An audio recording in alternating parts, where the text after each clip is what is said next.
megahertz frequency for the DDR4 Predator. And closely followed by H.O.T from Brazil at 2050 megahertz.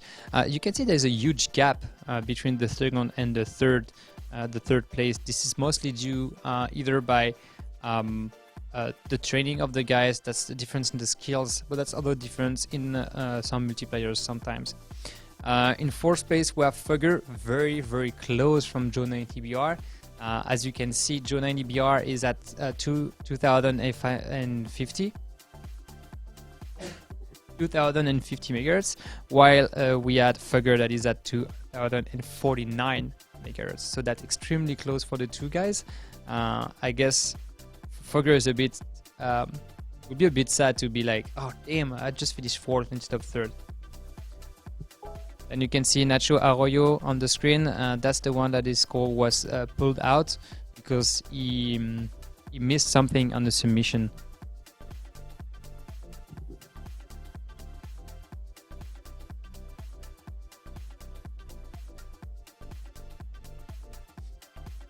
Next score is Gunslinger. He was part of the. He was qualified here as the lucky draw at the 2018 megahertz. He's actually finishing 7th in stage 1, closely followed by Dr. Wiz at 2014 megahertz, while El Sanino that seems to have some issue with his setup. We don't know exactly why. We'll be checking right after on it, and he's finished there at 2953 megahertz.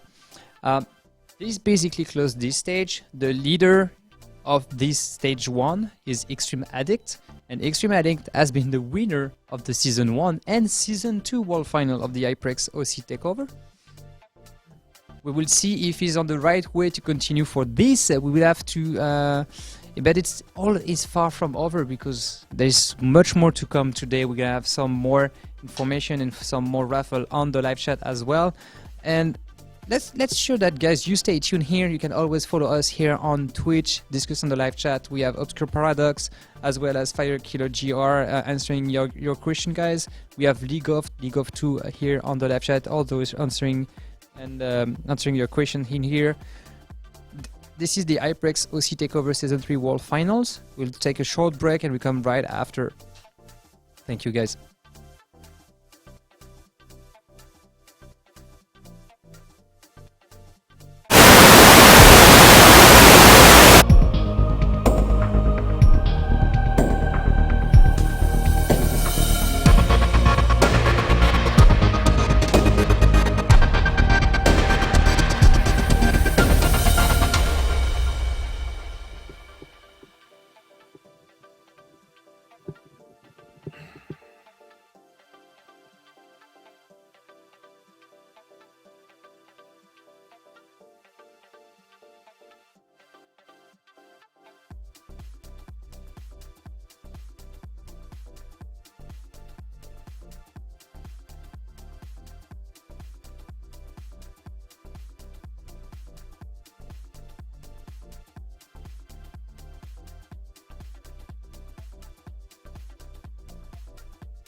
guys, welcome back. I'm Truthman. This is the HyperX OC Takeover Season 3 World Final. We are here in California in the USA at the HyperX headquarters.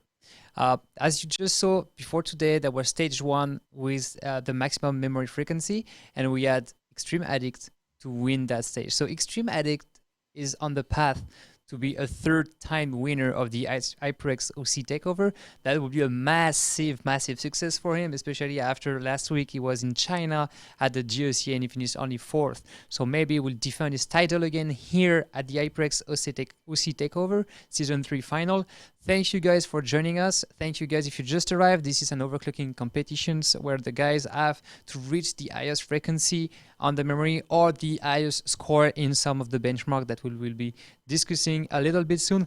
Thank you guys for joining. If you just watched this on Twitch, we are right now on the front page. Let's do a quick reminder of the stage that will start now.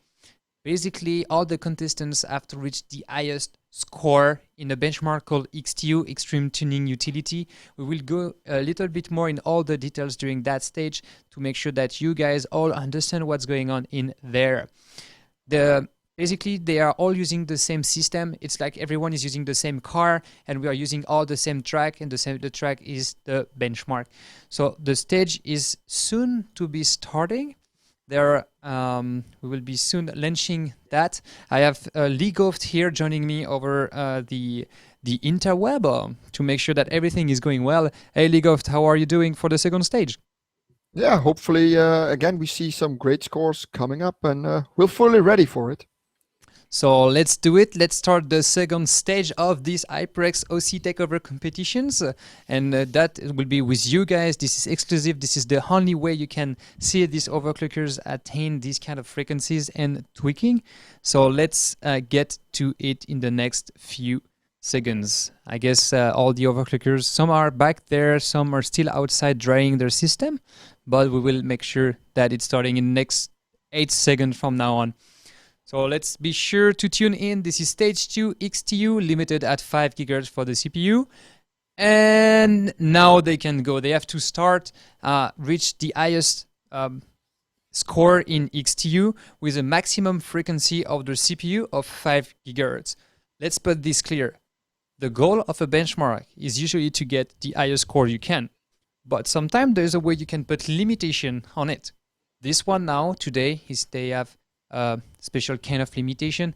The maximum CPU frequency have to be 5 GHz. So if it's 5.01, it's too much. If it's 5.05, it's too much. They have to be 5 GHz maximum. So they can do the benchmark at 4.9 GHz if they want, but they should never go above 5 GHz. Although at the same time, XTU is just always the same calculation of the power, so that's what we call a benchmark. And this will help to validate directly the temperature of the CPU and everything that is going on, give you a score at the end. The score in XTU is usually 3 or 4 digits. For example, a G3258 CPU will score like around 300, I guess. 300 points, while some of the best CPU on the market will go as much as almost 2000 points in XTU. So we'll see what kind of score we will get from today. Don't forget, guys, this is the second stage of a 3-stage competition. Today is maximum memory frequency won by Extreme Addict.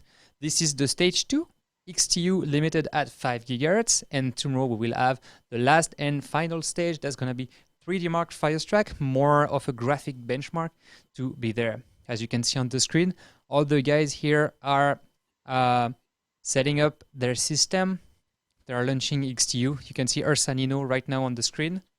And on the desk, you can see on his computer, that is what is called XTU. That's the benchmark we'll be talking today.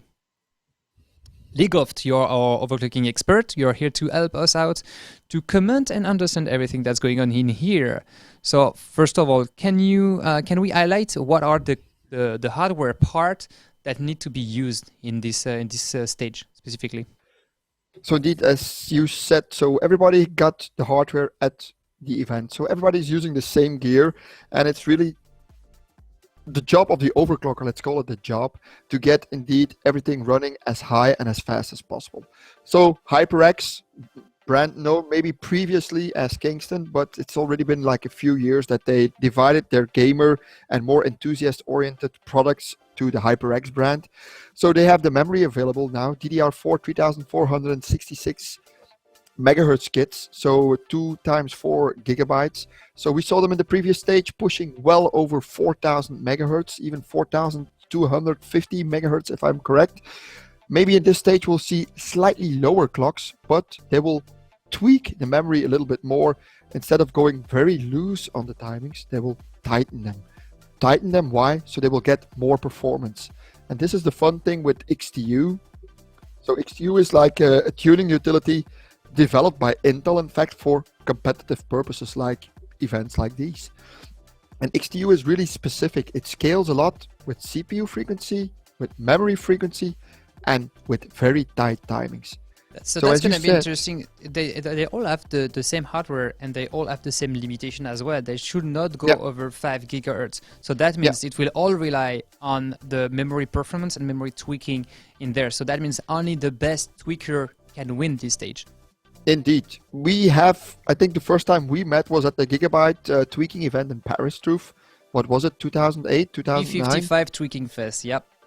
Yeah, so indeed that was similar to what is going on in a lot of live events, that you get limited to a specific CPU frequency and the tweaks that you can do in the operating system via the hardware, via the BIOS, or maybe other software tools that they have available here. And that's where you gain the little extra performance to claim maybe one or more spots above the other one. And like we said, $15,000 US. It's a nice, let's say, end of year gift. If you can take it home, I think your wife will be applauding you when you enter the door. That's actually a good Christmas present. Yeah, like 15K USD, going back home with that is awesome. So for the guy that we're asking a few questions on the live chat or on the different social media that we are following, what's the biggest difference between stage 1 and stage 2? Stage 1 was purely raw megahertz frequency, so you just have to reach the highest frequency possible. You didn't care pretty much about the performances. This one is a little bit different though, because we have to take care of all the performances issue. The way XTU work to evaluate the performances, League of, how does it work? Do we have a special settings to use for XTU? We can work anywhere. Yeah, the thing is with XTU is like it's very, very sensitive to memory timings. And it can be like 1 or 2 timings. If they're like too tight, you lose performance. If they're like exact, you gain performance. If they're too loose, you lose performance again. So you really have to check what timing works for XTU. XTU also, okay, in this case, like we said, they all have the same hardware, they all have the same operating system. The biggest tweak for XTU is to use Windows 8.1 32-bit. It's but they're using Windows 8.1 64 bits, I think, today. Yeah, could be. So probably no world records for 5 gigahertz because all the good scores are done on a 32-bit operating system for Skylake CPUs. So it's not a huge difference, but it's 10-15 points that you get for free if you installed XTU or you installed an operating system 32 bits. So I'm already giving away some of the tweaks that some of the big guys maybe are using on HW-Bot or on the other competitions. But you're giving away your secrets. Excuse me? You're giving away your secrets. Well, it's not secret. For me, it's not secret. For me, overclocking is like a community thing. You have people indeed that keep all the tweaks for themselves. If I can get a tweak from one guy, I can give him maybe something in return. It's the same for Cinebench, like the AOC that we had last year in Moscow. Cinebench also has specific tweaks that you can do. Just a few mouse clicks and it's arranged and you get like a nice solid boost in performance. And it's the same with XTU. There are some known tweaks to everybody.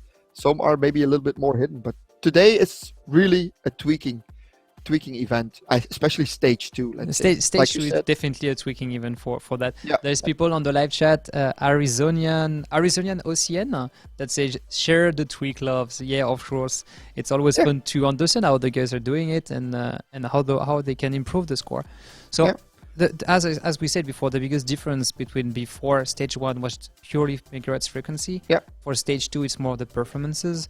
How does that work in XTU? So we do have a benchmark. It gives you a score, and the goal is just to increase the score. What kind of range of score are we expecting to see there? Yeah, I have to check myself because I've never run XTU on the i5 CPU, in fact, at these frequencies. But we can always I go can on quickly cross-check on hwbot.org. HWBot what we can expect. Of course, the thing that we will be seeing today is, again, all the overclockers will put the memory on liquid nitrogen. So instead of going for the extreme high frequencies, they will probably go for 3800-ish region and go really tight on all the main memory timings. And that's where the performance for XTU is. You have to dial in them memory timings correctly, and you can get like a 50 to 70 points boost in performance. And that's again the thing that I find Joe Barr already surprising. He was on third spot. Like you said, he didn't receive the board before like all the other overclockers did. So it's his first time on the MSI board, and he already snatched like a third spot. Pretty good, pretty impressive stuff. So maybe he also can continue on his, let's say, natural flow at this moment and go for XTU as well if he can dial in the correct timings. And as mentioned, 5 gigahertz limit on the CPU. It doesn't seem that much, but XTU is really a core crusher. We have had CPUs just die under XTU, maybe a bit higher frequencies, but it can kill your CPU under extreme conditions. Not for daily users, but if we push high voltages, very cold temperatures on the Skylake platform, things can go horribly wrong. But fingers crossed.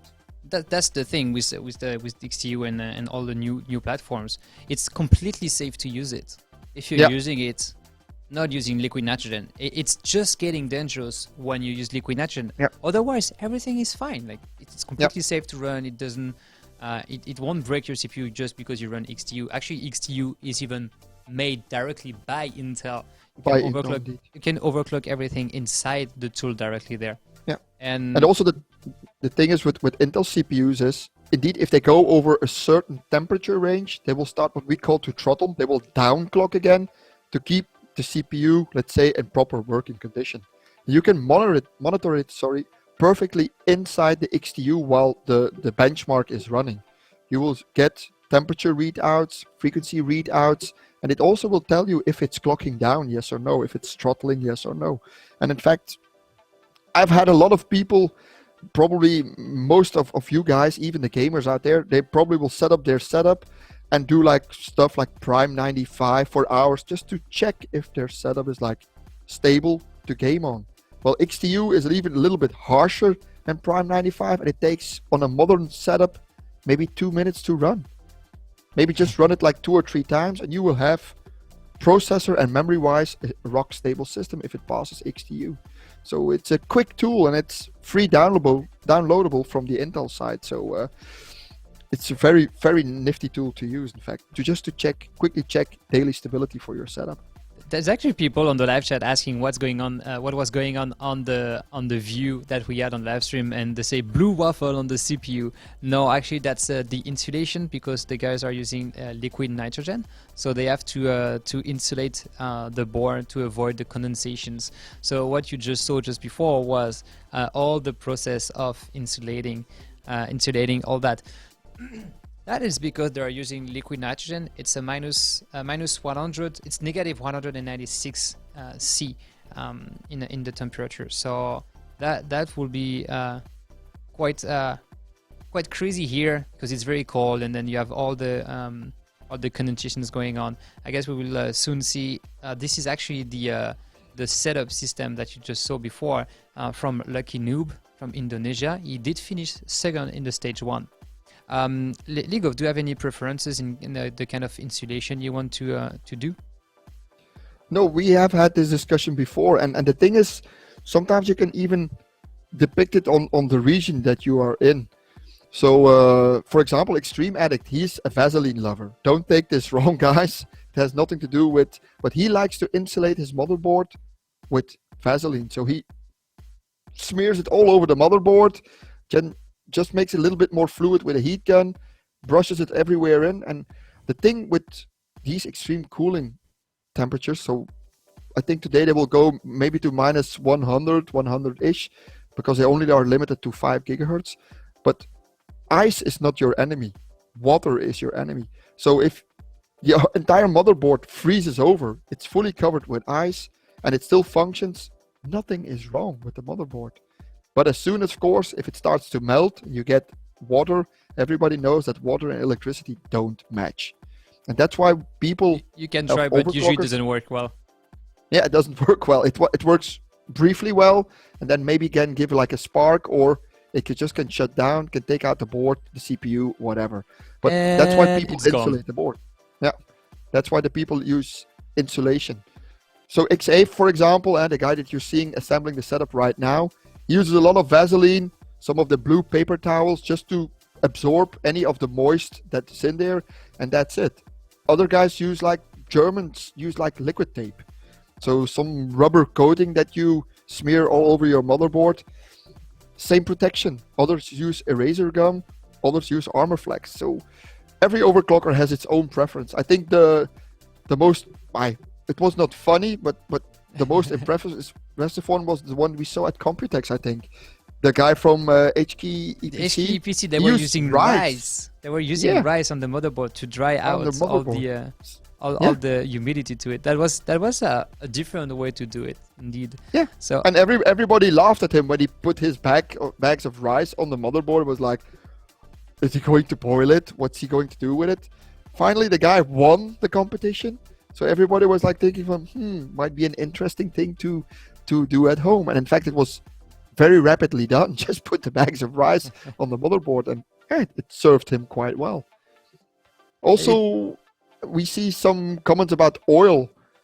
Do you still remember Mike Guava? I do remember Mike Guava. He was having a special system, so his way of insulating, I think that was HOOC 2010, the gigabyte competition that used to run from like I think the 2008 to 2010 was it was basically putting all his computer into a big box full of oil. And that was how he was chasing away all the humidity and the condensation there. That was completely crazy as it gets. But that's true that today most of the guys rely on Vaseline, that you can see right now on the screen. On the right side, you see Fogger is putting Vaseline on the memory stick, and some of the guys used a lot of the guys used the paper towels to just suck in all the water that gets onto the board. And as you said it well. The enemy is not the ice. The enemy is the water. So you have to be sure that there is no water getting through the system. That's where you get the shortest. That's why they always insulate with like a lot of toilet paper or the blue waffles or like pretty much any kind of this. So what you can see on the screen right now is like the left part that looks like a big piece of metal. This is actually copper. That's what we call the CPU pot. So that's what is cooling down the CPU. And on the right side of this is the memory pot. That's where they managed to cool down the memory sticks up to actually below to a negative 196 degrees C. Yeah, and this is the difficult thing with XTU now, is that they have to cool down the memory again. Now for the raw frequency, they only used one memory. So one single channel, in fact. Now, to boost XTU, they have to use at least two memory kits, two memory modules to go dual channel. And I don't know if anybody, maybe you can check later on, Proof, will be using 4 DIMMs for XTU. We will see what the guys have. Challenging. Yeah, that makes it even more challenging. But again, it's one of them tweaks. It's known that if you use 4 memory modules, it boosts the scores again. They're a little bit more difficult to tweak, to tune in, to dial in, but if you can work it out, it can be the difference indeed for winning or losing this stage. Yeah, that's going to be interesting to see in the stage 2 what's going on. They still have about 2 hours and 11 minutes in there. So you guys that are just joining us here on the live show, this is the HyperX OC takeover. We are here in California at the HyperX headquarters. So that's why we have a lot of gears, a lot of good backdrop, a lot of good shares as well. And I'm Truthman, I'm from OverClocking-TV, and I'm commenting live this exclusive competition for you guys with League of Albert that is in a complete live from Belgium. And If you guys just tuned in, this live show will continue for the next few hours and will be also there tomorrow. This competition, the HyperX OC Takeover, is on 2 days, 3 stages, 10 contestants, and there's 15k USD to win and in the end. That's for the contestant, but for you guys, there's also a lot of stuff to win. You can just go on overclocking-tv.com/raffle. The link is appearing on the live chat right now, and you can always win some awesome gift and some awesome hardware. You have a PCI Express, a Predator, HyperX Predator, a Predator HyperX Predator PCI Express 480 gigabytes SSD. Damn, that was a long one. There's some USB Savage USB key, 250 gigs. There's a 32 gig kit as well to win. There's a motherboard from MSI. There's a keyboard, a Traeger Z from Cooler Master as well to win there. We will be announcing the winner of this giveaway tomorrow morning for the opening of the last and the second and last day of the competitions. Today we have stage 1 and stage 2. They are mostly based on 2D benchmark. So what we call 2D is based on the CPU or the memory frequencies or the memory performances, while tomorrow will be only 3D. So we will be having the graphic cards being involved as well in the complete system. For today, whatever the graphic card they use won't impact, because what they have to focus on is to make sure that they get the best 2D benchmark. We are going back to the scene itself, and what we want to know now is League of we did check online, and it's about 1565 points. You do actually have 1 point at 5 gigahertz on the 6600K. That is 1504 points. So you will see. I guess that today your score will be beaten anyway. Oh, thank you very much. So that's the thing about overclocking. Every scores get beaten once in a while. It's no problem. But I'm looking at the ranking itself myself now, and the fun thing is indeed you can see people running at 5,000 megahertz. It's Phil from the UK. Even on water cooling, he managed it, and he's pulling out 1,559 points at this moment. While there are even people with lesser frequencies which are above or below him. So indeed, it's how you dialed in the setup, which operating system you chose. On air, maybe Obscure Paradox is right. 4 DIMMs can give a small boost. On liquid nitrogen cooled memory modules, maybe 2 is the way to go for stability and to dial in the right timings. So we'll see if they can. Probably they will easily beat, let's say, the guys who were working on HWBot on water cooling. Probably, I hope we can see maybe 1600 megahertz, 1600 points. And XTU, maybe they will even baffle us and go even higher. Maybe even beat my score at 5.5. You know, I don't know. We will see what these guys have in for us in store. Well, we will see, and I think that we will be explaining once again for everyone that just joined us, either from the Twitch front page or from different promotion posts that we made. We'll be explaining you how the guys can increase their performances and reach bigger scores and so on. But before that, it would be good to do like a little bit of a giveaway. And this time I have something special. So I will ask you guys a question, and you're gonna have to answer by typing !raffle and your answer. And we will pick. We will draw someone from the right answer, and we will be offering a HyperX Savage USB drive 64 gigabytes. So this is one of the best prizes that we will have for today's show. We're gonna have a lot of awesome giveaway as well tomorrow. So the question is, be careful because you have only one try. The question is, who won stage 1 at the HyperX OC Takeover Season 3 World Final right here? So we did speak a little bit and a lot of the different guys that were here competing. Who won the stage 1 of the HyperX OC Takeover Season 3 World Final? So if you have the answer and you want to win the HyperX Savage USB drive 64 bits, you can just go on the live chat here on Twitch and type ! and your answer. Leagoft. So how do we do the basic overclocking for everyone that just joined us and that have no idea about what's going on here? Yeah, it has become pretty simple. It's like manufacturers are embracing the overclocking scene or the overclocking thought in general. So maybe just start first off. Why are people overclocking? Why are people overclocking? Yeah, these guys on the screen, those are what we call extreme overclockers. And most of them started out as gamers that wanted more performance, but didn't have maybe the money to buy the high-end processor, the high-end graphics cards. So we went looking for other ways to overclock. In the old days, when I was still young and pretty looking and stuff like that, let's say 10 to 15 years ago, we had to do modifications on the motherboard and stuff like that to get higher frequencies.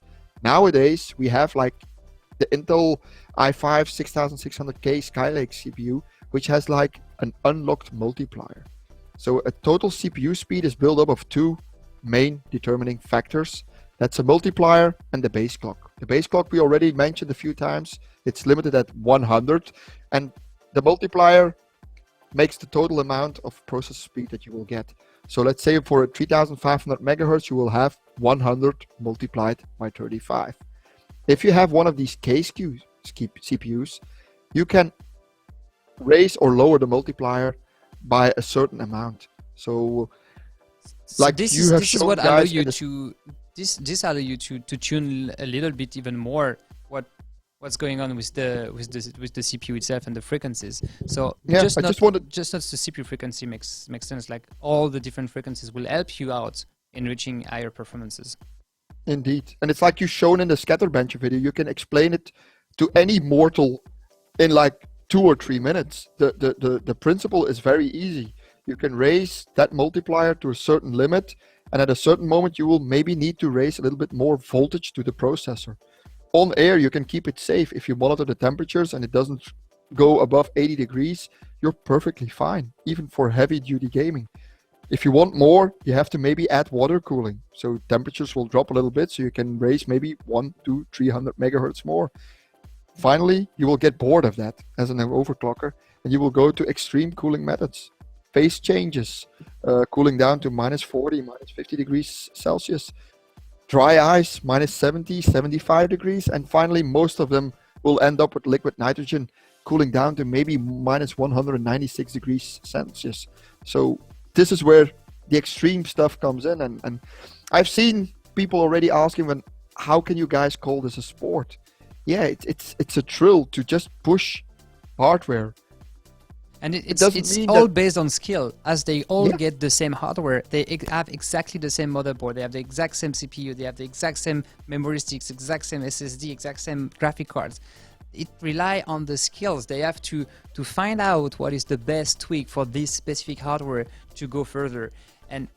And they have to adjust as well as reacting, like controlling the temperature, making sure they can do they can run the benchmark, do the tweaks. You have to know all that. It's all a game of skills. There's not much luck involved in that. You have to be good to win. You cannot come in, just put the settings and leave, because that will work on air cooling, but that will not work at the extreme level that these guys are competing.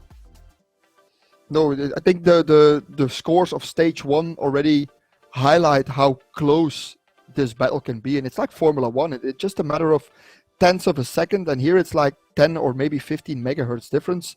That just says it all. So these guys have to run the system really on the edge to get the max performance out of it. And that means controlling temperatures, monitoring voltages, watch what your operating system is doing. Is everything set up right? So we see already one guy trying to run XTU and setup was unstable and it's rebooting. That's the thing. So now, you can always end up having blue screens or just crashing the computer. So you have to restart again. And as we can see on the screen now, we have the CPU speed is at 5.01 gigahertz and the memory speed is about 3683. So that means it's like 1600 something. Yeah. 1800 megahertz. 1800-ish, yeah. So what most of the overclockers are doing is they basically put some settings and then save them, try out. If it was working, they come back to it and improve that settings. And then if it's not working anymore, they fall back to the safest settings they have and start again. So what we can see right now on the screen is that they try to change the voltages. So the voltages that you're sending to the memory. For example, DRAM voltage, this is supposed to be 1.2, maximum 1.3 35 volts when you're buying your memory kit in the market. These guys are going like 1.8, 1.85. That's a lot more. That's a lot more voltage for this kind of hardware. And there were some other settings that's called the timings, and the TRCD, CL, stuff like this. We won't go too much into details because that's getting very technical, and we would need like a whiteboard to explain you exactly how everything works. And each of these settings can be changed, and depending on how you change them, it will impact for the best or for the worst the performances. For the best can be better performances but less stability, and for some it's better. It will means higher frequency but less performances. So that's what all the overclockers have to figure out on every new hardware, on every hardware they have. They have to find out the best combination of all these settings to reach out the top score. Ligoft, we didn't talk about the encore frequency and the impact that it can have. Can you present that a bit? Yeah, indeed. So let's say again, 10 years back, we had what we call like a memory controller-ish, which was positioned on the motherboard itself. Lately, all the memory controllers are integrated into the processor itself, and we can raise certain frequencies inside the processor. So you can not only raise the processor frequency and the memory frequency, but there's also that thing that we call the encore frequency, and some even refer to it as the NOR bridge speed, like comparable with the AMD CPUs. And indeed, it can give a big boost in all 2D benchmarks, even in 3D benchmarks, because indeed at a certain moment, I think stock it's running at around 3000 megahertz. If you can raise it to 4000 megahertz and even higher, you can get, it's not a wow boost, but at least sometimes it's between 5 and 10%, which can be a lot of difference, of course. And indeed, so they have to balance all these, let's say, ratios, but now today they are limited. 5000 megahertz on the CPU, 5000 max on the encore. Memory frequency again is unlimited, but they have to dial in the right timings to get the score running.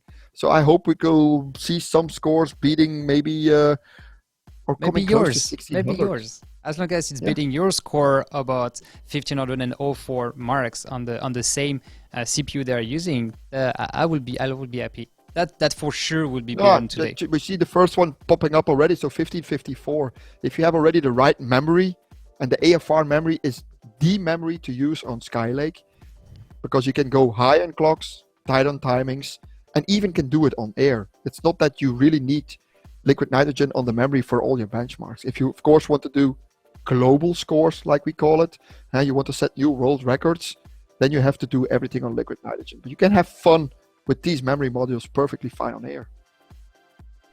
That's interesting to have. What would be we will be talking about the difference between AFR and MFR. What does that mean and how does that impact? But for now on, we are closing the raffle because we want to know who won this special. That was the USB key, the Savage 250 gigs USB key. So the raffle is now closed. Let's draw someone. So the question was, who won the first stage of the HyperX OC Takeover Season 3 final?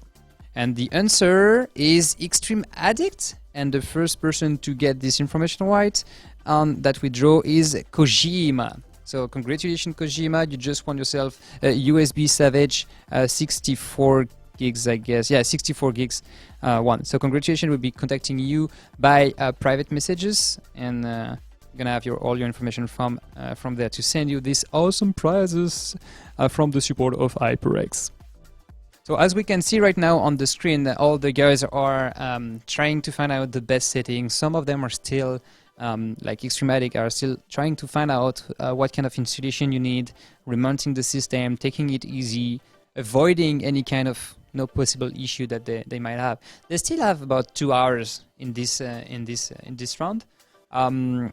So we were talking just before about the different kind of memory chips. So Ligoft, basically for everyone that join us, what is the difference between AFR and MFR? Well, it depends on the platform that you're using. So for Skylake, everybody is talking about Samsung, eDie, AFR.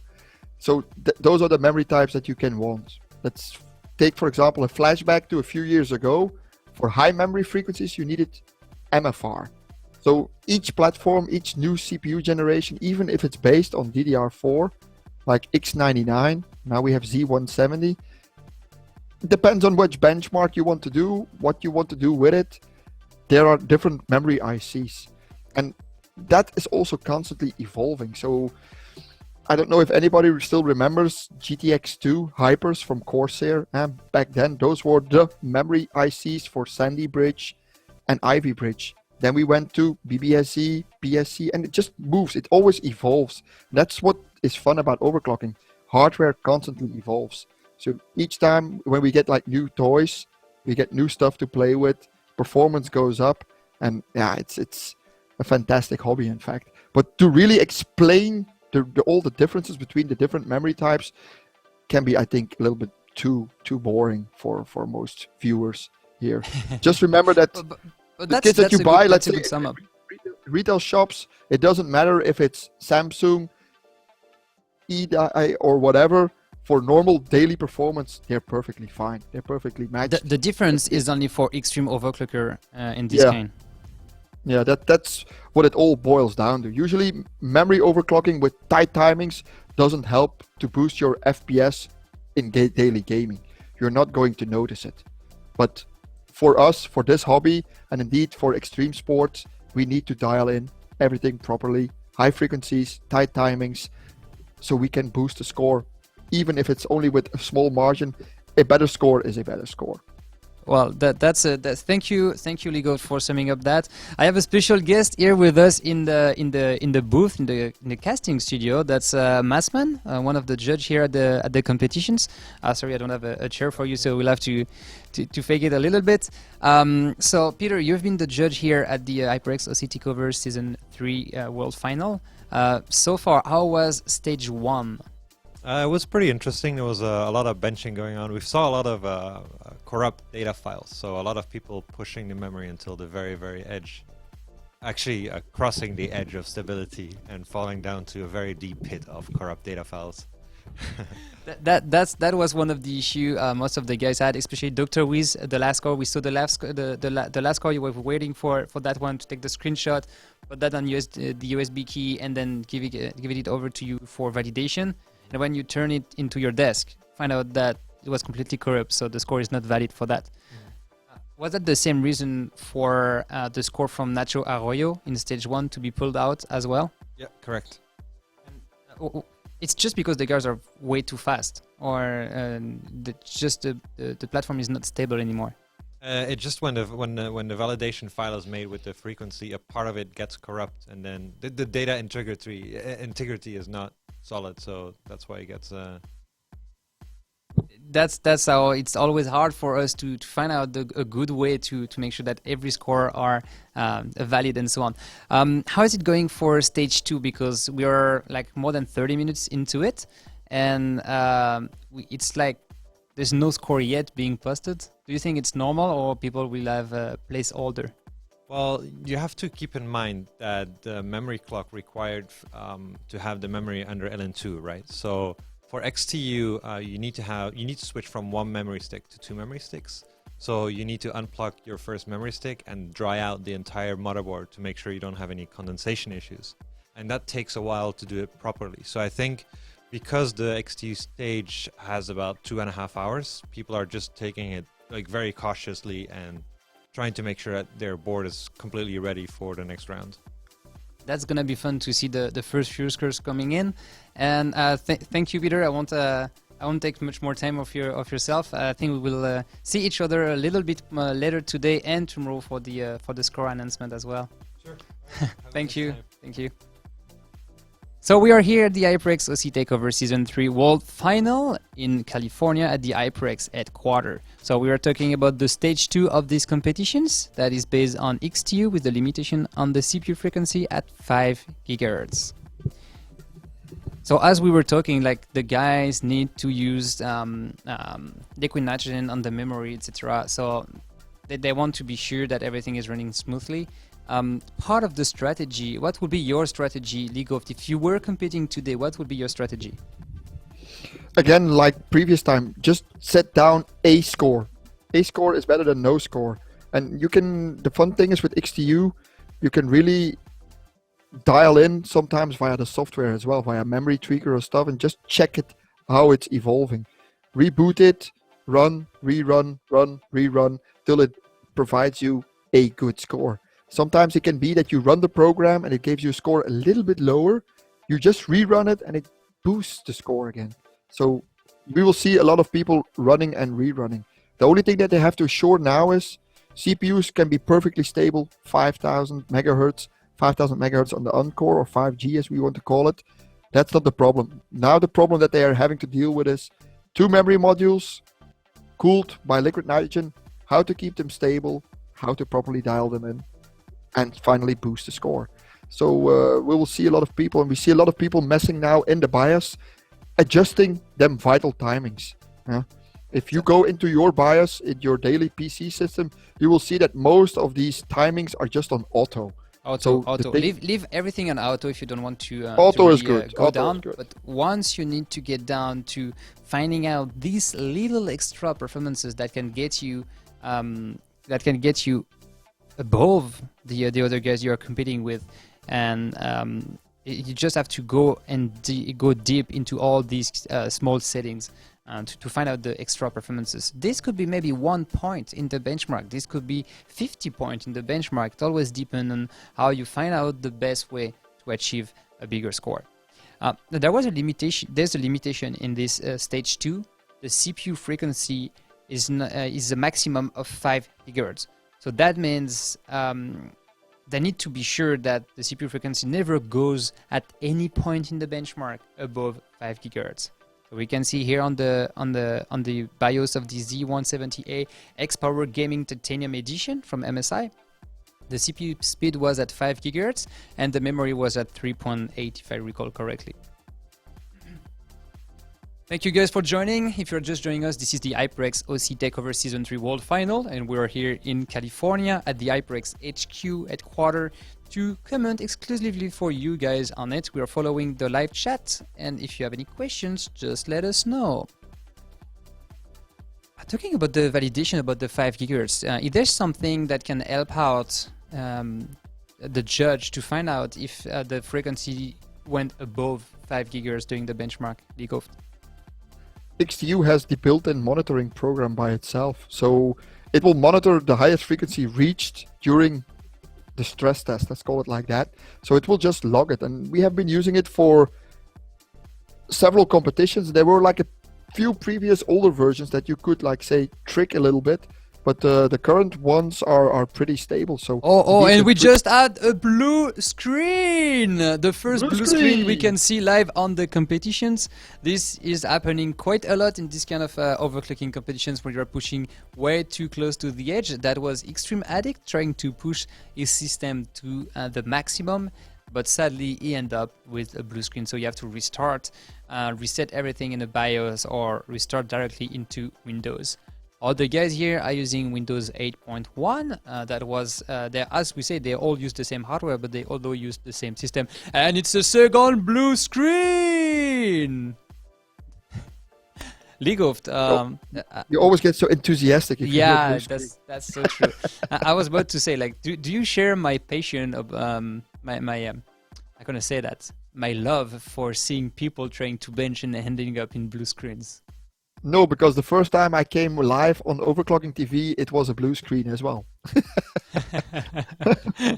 So I have bad memories on blue screens. But indeed, it's like you said, they're like pretty common in overclocking. That indeed, when you push everything to its outer limits, that sometimes, yeah, you just went that little bit too far. And it could even be that just blue screens when just booting into the operating system. And that's also one of the tips that I can give most of you if you want to start overclocking is don't change too many things at the same time. So you never, because you never know after that which one is the issue. Yeah, you have to debug if it doesn't boot into Windows, or if it's not stable, why is it no longer stable? It was stable before, and if you change maybe 10 timings, you have to be like a real expert to say, okay, I messed up there, I went too tight there or too loose there, I have to change that one. So maybe just go slow. And that's also what BJ told So Massman, when he was doing the interview with you, they have a lot of time. They have had almost 2 hours to complete this stage, so they can do it slowly and gradually. Because what can happen, Truthman, and that's also an important factor here, if the operating system crashes too much at a certain moment, it can lose performance. That might sound weird, but we have seen XTUs, normally they charge your CPU up to 100% during load. It can be that at a certain moment you only see like 40 or 50% load, which means your score is like, instead of rating at 5 gigahertz, it's only rated at 4.8 or something, because the CPU is never loaded properly again. And then you have an issue. So, and because that issue, you need to reinstall everything for it. Yeah, so probably they will have like a backup SSD or something, but I think it's limited. I don't think everybody has like free hardware to just to swap, and XA is known for even killing SSD, so I don't know how he does it. No one knows how we do that, but yeah, but he can do it apparently. Well, right now we can see on the screen that that's XTU, that's the benchmark they have to run. Yeah. The part below it with the graph, this is where you can see the CPU utilization, the core frequency, and the cache frequency as well. So what is important here? The core frequency should never go above 5 gigahertz. So this is very important. Even if you look on the right, bottom right side of the benchmark, I will get closer to it. If you look on the bottom right side of the benchmark, you see processor cache frequency. This one they have no limit for it, but core frequency should never go above 5 gigahertz. That's really important for that. When you see the score a little bit up, the score is actually saying maximum processor frequency 5 gigahertz. If this says 5.01, the score is not valid. That's funny to see highest CPU temperature at 0 degree though. Yeah. So this is one of the issues with Skylake, that indeed we have to delit. I don't know if you have the picture somewhere, Truthman, of all the processors where they removed the heat spreader. I saw it popping around on Facebook by someone. We might have that somewhere for tomorrow though. Yeah. So indeed, that's the thing that happens again for extreme overclockers. So for the daily users, no problem, no need to void your warranty. But we have to use, let's say, extreme cooling, and the thermal paste that Intel uses inside the processor will crack if we cool it down too much. That only happens when you're using liquid nitrogen. When you're using like negative temperature for that. Just one quick comment about the score. So what we can see right now on the screen is the score. I guess that's from Fogger. The XTU score is 1567 marks. I just got someone telling me in my ears that it's actually Extreme Addict. So it would be the first one to submit the scores, it seems. And it did actually beat you, Mr. Legoff, because you did 1504 points. And this is Extreme Addict doing 1567 points. So your score is already beaten, Mr. Legoff. Yeah, I know. I have no problem with that. If you get beaten by XA, that's quite normal. Actually, if we look online at the database of the scores, that is hwbot.org, and we search the submission that we can find, I did a quick search. So for XTU, so that's the benchmark we're using today. For the CPU model that we are using, the Core i5-6600K, the best score below 5 gigahertz is at 1565 points. So that means that's Nolizo. So if I go to his page and I check, the guy says he just used 8 gigs of memory and he was close to 2000 megahertz of the frequency on it. So that's gonna be interesting to see if the guys here can do much better, or actually if the score will be the regular one that you can see along with the guys. The score I'm talking about at 1565 points, that is made by Nolizo from Germany. That is something you can find on hwbot.org, and that was being made on air. So the guys here have a lot of capability to go even higher than that, especially because they are using liquid nitrogen on the memory. Yeah, but it's also, like I said, these guys are using 46-bit operating systems apparently, so they have to already calculate like maybe a 15 to 20 point drop versus one that uses a 32-bit operating system. Might sound weird, but it's the truth. And I'm just looking at the screenshot of the first submitter. In fact, was Lucky Noob. So Alva had put up a score of 1541. So once XA scores goes up, he will beat him. And I'm just looking at the memory frequency, and indeed, we're just looking at 3,600 megahertz, and they're slowly dialing in the timings. And still at the moment, not that impressive timings. So probably just looking for a stable, smooth sailing setup, save it in the profile, and just work from there. That's interesting because that's actually what Extreme Addict is doing. Yeah, he did run the benchmark, save the profile, and is now like pushing a little bit more. So he have a score at 1570 points. So he's making the submission for it right now. Yeah. I don't know if you can see the screens from here, the score of Lucky Noob that it did submit just before. As you were talking to it, it was let's summarize a little bit more what he was doing. It was below 5 gigahertz, of course. The DDR4 used was 8 gigabytes, so 2 times 4 gigabyte stick. The nose bridge frequency was at 5 gigahertz as well, and the memory frequency itself was just like a few megahertz below 1800 megahertz, but that's one thing. Sometimes you have to also take care of the timings, what 13, 17, 17, 28, and 350, the TRFC. We will have, I guess, a new, so that was the score from Lucky Noob, 1541 points, but we find out that Fugger did actually submit the score as well that we saw just before. Let's get to it. 1565 points. So if we click on it, this is all live on oc-esport.io. So if you guys want to have more information about it, you can always go check it out. We go check the benchmark. That's the one we just saw a few minutes ago on the live. 1565 points. The maximum processor frequency shows 5 gigahertz, so everything is fine. This is legit. If we get down to some more informations, it was running the CPU at 5 gigahertz flat. So that means if it was like 5001, that would be too big. Or 5010, that would be too much. So 5000, this is fine. This is validating for the competitions. And you can see that the memory frequency is running at is actually higher than the one from Lucky Noob.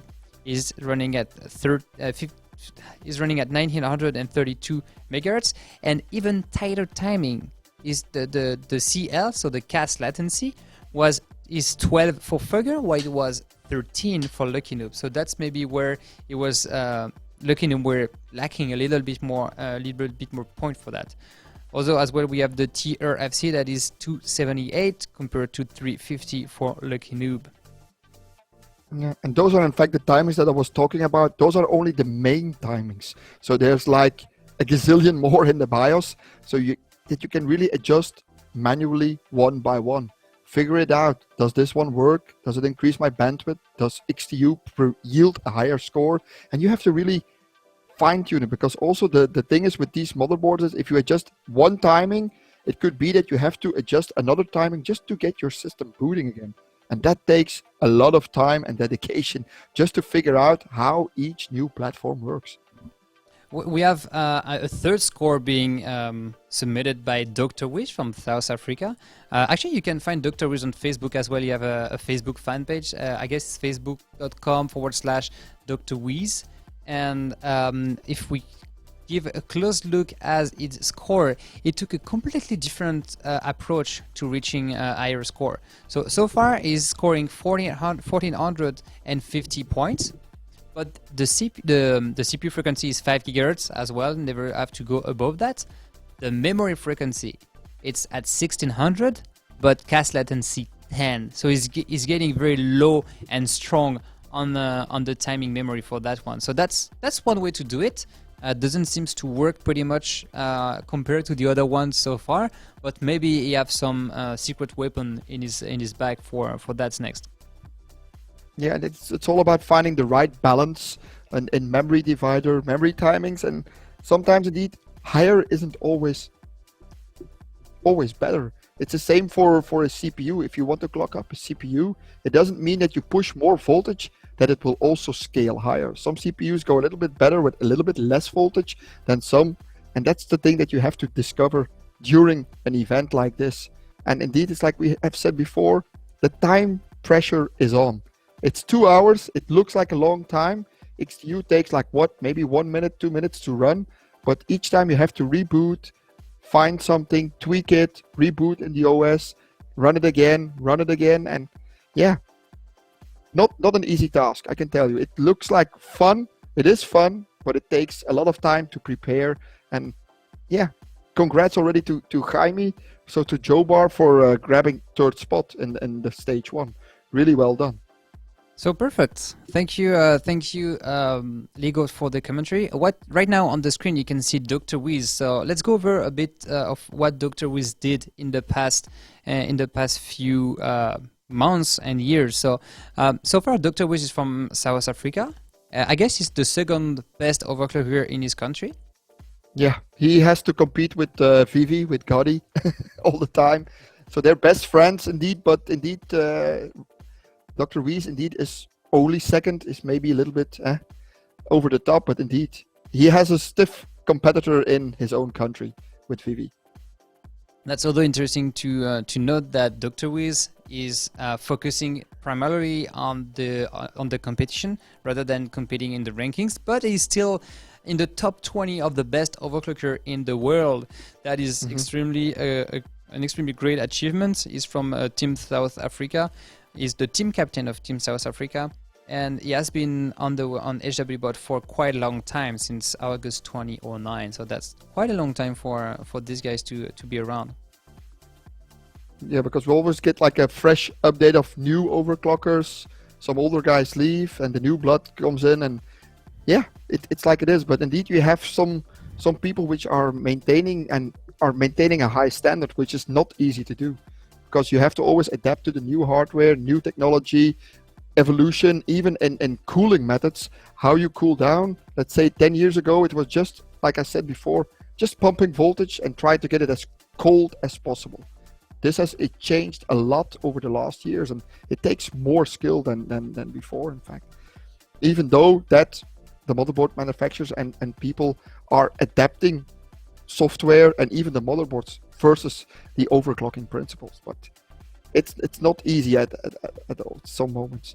But indeed, Andrew is doing quite well, and he also was at the Galaxy event last week, and he was complaining indeed that he had some issues with jet lag and stuff like that. But yeah.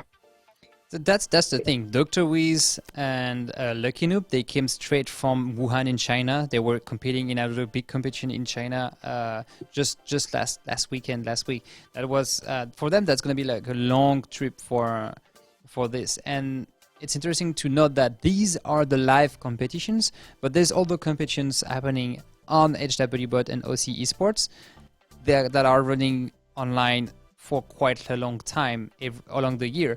And just before these two live competitions, the GOC last week and the HyperX OC Takeover Season 3 final here in California today, there was the Country Cup. There was a lot of different online competition as well, and these guys are participating in this competition at the same time. So they have to prepare, they have to make sure that everything is working correctly, and making sure that they can perform as well when it's going there. Right now on the screen we can see Hassan from Indonesia. He is actually one of the best overclocker as well in Indonesia. He's competing fiercely with Lucky Noob. These guys are actually the best, I guess, the best known overclocker in Indonesia. Yeah, and I think Hassan is like maybe even though he's number one in Indonesia, the more silent guy. While Lucky Noob, we can call him like the evangelist of overclocking. He's, let's say, hosting a lot of overclock workshops and stuff like that, and really with his website as well, with Jagged Review, he's like pushing all these articles on how to overclock your setup, how to get the best performance, and really trying to push, let's say, what we'd love to do versus the world, versus the people outside who are like totally unaware of what we're doing, in fact. There's a lot of people that are not aware about everything that we are doing, and that's why this live is here for you guys to ask any questions. If you have any questions, just let us know. This could be very interesting to explain you guys how does all the things works. We're talking about Hassan and Lucky Noob from Indonesia. Indeed, Hassan is the best overclocker in Indonesia, while Lucky Noob is the second best overclocker in Indonesia. And Hassan been focusing a lot on making sure that he get very good scores as well on the site, and is also focusing on the ranking, while Lucky Noob, as you said, is more like an evangelist. He's organizing workshop, he's teaching other people as well in how to do overclocking right there. I guess this is quite interesting for the stage 2. We do have some of the score right here that are being published every now and then. So far in the lead of this stage 2, we do have Lucky Noob with 1572 points. If we check his memory frequency very quickly, that means it was running at a frequency of 1933 megahertz, but the cast latency is at 11. So he's getting lower and lower, and he's actually like 300 megahertz more than Dr. Wiz, and that's what giving him the extra 120 points at this point. So right now, there's like 130 minutes left in the stage 2. Lucky Noob first, Fugger second, third is Extreme Addict, very close from Fugger. Then we have Ursa Nino, that's very close from Extreme Addict, and then we have Dr. Wiz. So out of the 10 people, actually 9 people competing today, only 5 of them submitted score right now. It's already 1 hour into the stage. They have 1 hour and a half left. I guess we're gonna take a quick break. Before that, League of, who do you think will win that stage? And maybe it sounds a little bit boring, but I think XA will nail it again. Because he's just working his way up, testing stuff, and he can work so quickly and debugging and finding what works, what doesn't work. And you see the scores are like really tight. It's only like 5 points difference. It could mean you run the benchmark, you don't change anything, you rerun it once again, and it could be that you're just snatching 1 point over Lucky Noob at the same frequencies. So it's something, there's a little bit of luck maybe involved. But XA is like doing some small gestures, so maybe it's not working out as he planned it would do. Maybe it just crashed before he could save the score. Well, guys, so far it's Lucky Noob leading this stage 2 here at the HyperX OC Takeover Season 3 final. Thank you guys if you just joined, but don't worry, we will take a short break and coming back right after. During that time, you can just go see all the scores on ocesport.io. The link will be in the live chat, and you can always participate in our giveaway by following the link always on the live chat as well on overclocking-tv.com/waffle. We're gonna see you guys in the next few minutes. We just have the time for a short break, and until then, keep pushing it.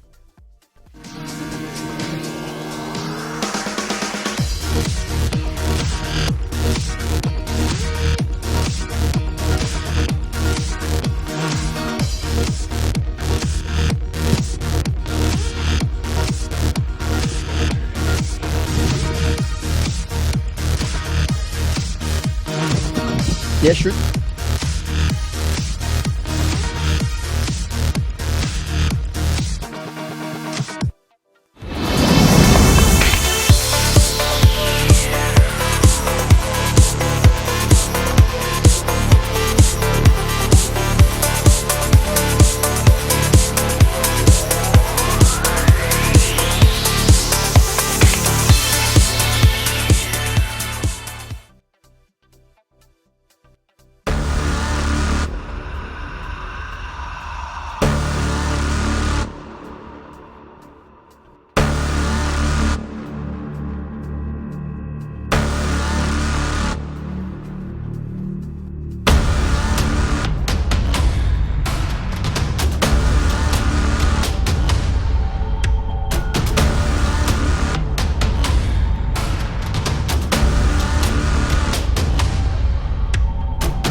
Welcome back, guys. We are still at the HyperX OC Takeover Season 3 World Final. I'm Truthman from OverClocking-TV, and I've been joined from Belgium with Ligoft. Hey, Ligoft, how are you doing? Yeah, we're still fine, man. It's like 1 hour 30 after midnight, so we're still holding up. That's gonna be interesting to see what the guys can do today. This is the biggest overclocking competition of the year. This is the last one of the year as well. There's up to 15,000 USD in cash prize for the few winners in these competitions. 2 days of competitions, 3 stages, 15k USD in cash, 4 months of qualifier. This is what the HyperX OC Takeover is. This is the Season 3, Season 2, and Season 1 were won by Extreme Addict. That's the guy in the middle of the screen right now. All the guys around him are the contestants that need to catch him as much as they can and try to kick him out of the first place as well. So far, we are in the stage 2 of these competitions, and this stage 2 of the competitions is based on XTU. They have to reach the highest score possible with the maximum CPU frequency of 5 GHz. They can change all the settings on the memory. They can change any other settings. They just cannot go over 5 GHz of the CPU core frequency. Ligoft, so far, what is the ranking for this stage 2? Yeah, during the break, some stuff has changed, and the 2 Indonesian overclockers have taken over. So probably Alva Lucky Noob has submitted a score 1582. So we're like reaching close to the 1600 border, let's say. And Hazan has matched his score, but due to the fact that Lucky Noob submitted first, he gets the full 70 points. And this is in fact interesting for the overall ranking because Extreme Addict is now being pushed into 3rd spot in stage 2. But for the overall ranking, this means that Lucky Noob is taking the lead now with 7 points over Extreme Addict. So this is what we love to see, like intense close competitions, like Formula 1 where all the cars are still driving together and it's not decided in the pit lane. This is what overclocking should be, or live events should be, that very tight competition, and of course it depends a lot on the chosen benchmarks. If you have limitations like the 5 GHz limit that you said, it all goes down to the tweaking, and yeah, it's really tight. So within 2 points the first 3. So very interesting to see. Extremely tight indeed, extremely tight scores, extremely tight rankings. Right now on the screen we can see Lucky Noob is fiercely representing Indonesia. He's the 2nd best overclocker in Indonesia. Right to his side is Hassan, the best overclocker of Indonesia. Lucky Noob he finished last week. He was in China at the GOC. He finished 3rd there. And you can see he has his special techniques of just dropping a little bit of the LN2 on the CPU pot. They have to keep the CPU pot cold enough for the CPU to run smoothly at the frequency they're running for the memory as well, but not too cold to make it crash. So because that can happen as well. Like if you're getting too cold on your CPU, sometimes you have issues and it crashed. So you have to be careful about that. As we said in introduction, all the guys can change all the settings they want. They just cannot go over 5 GHz on the CPU core frequency. If we look at the score of Lucky Noob, 1572 points. It's even 82 points. 82 points, yeah. 1582 points. If you look at the details, they are all using the same hardware, the Core i5-6600K, but is running the memory as 1972 MHz, cache latency 11. All the other settings are still the same. I do guess it did change some of the we call that secondary and tertiary settings, the timings. So that's the very the one you have to go deep down to know exactly what you're doing. That's the very difficult one. That's the one that you guys watching this live stream, just tuning in on Twitch or on our Facebook channel, that's the one you will not use every day. That's only the extreme overclockers that are going to be using them. For you guys, the frequency and the main timings, that's the one that you could have seen on the screen, do care. So 1582 points for XU, that is a decent score when the CPU is limited at 5 GHz. So Lucky Noob right now on the screen once again is from jagatreview.com. He's actually the team lead of Jagat OC. Jagat OC is actually the overclocking team division from Jagat Review, biggest website in Indonesia. Very great guys. They are doing a lot of workshop, training a lot of people in there. Mr. Leagoft, what do you think about that guy? Do you think he could win the Season 3 World Final? Well, normally Alva is always smiling and laughing and having fun, and if you look at the way he's focused right now, I think maybe he feels that he could really snatch this one out of XA's hands, and he is well on the way. He produced a solid score in the first stage, and now if he can maintain this lead, we have to think that tomorrow for stage 3, so that will be including the graphics card, that will be running Firestrike, and the points distributed there are a little bit less than the 2D stages that we're doing today. So they have to think, indeed, it's strategy time again. So XA has to maybe already like calculating, well, what can I do tomorrow to still claim the overall win. So yeah, interesting development that the two Indonesian guys are now on top. It's not unexpected because Hazan has been showing as well some solid XTU scores on HW bot before, but with another brand of motherboard, with the Asus motherboards. But he had done some, let's say, deep digging into the XTU tweaking. Even on another different motherboard, it's all the principles are all the same, let's say.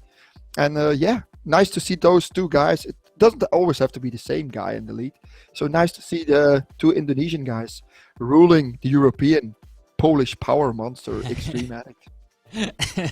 That's funny to see indeed that the Indonesian guys are always very friendly, very funny and so on. And you were saying in introduction to Lucky Noob that he's always smiling and everything, but I guess he's having a huge lack of sleep because it just came in from China yesterday evening, like Dr. Weez as well. So I guess that all these guys are like doing like two big competition like day after day. That's going a bit too extreme. And right now on the screen we can see Hassan, and Hassan is didn't have much luck actually. He lost his luggage at the airport. So yeah, let's say he didn't lost it. The airline lost it. So. It has, so it's not held back by customs, so it just didn't arrive here in USA. That's correct? I guess so. I didn't have the latest information regarding all that, but basically what was having, he arrived yesterday at 9 p.m. here and says, oh, I don't have my luggage. Okay, because everything is there, like all his setup, all his, like pretty much everything he prepared was in that luggage. So sadly he had to find a way to make things work, even if there's some stuff missing there. As you can see here on the screens, we have Ursanino in the foreground, and in the background we have Mr. Fugger representing USA. Ursanino is representing Europe, with coming from Italy. We did talk a little bit with the guys, and he did prepare. Ursanino did prepare a little bit before the competition. If we look at this profile on HWBot,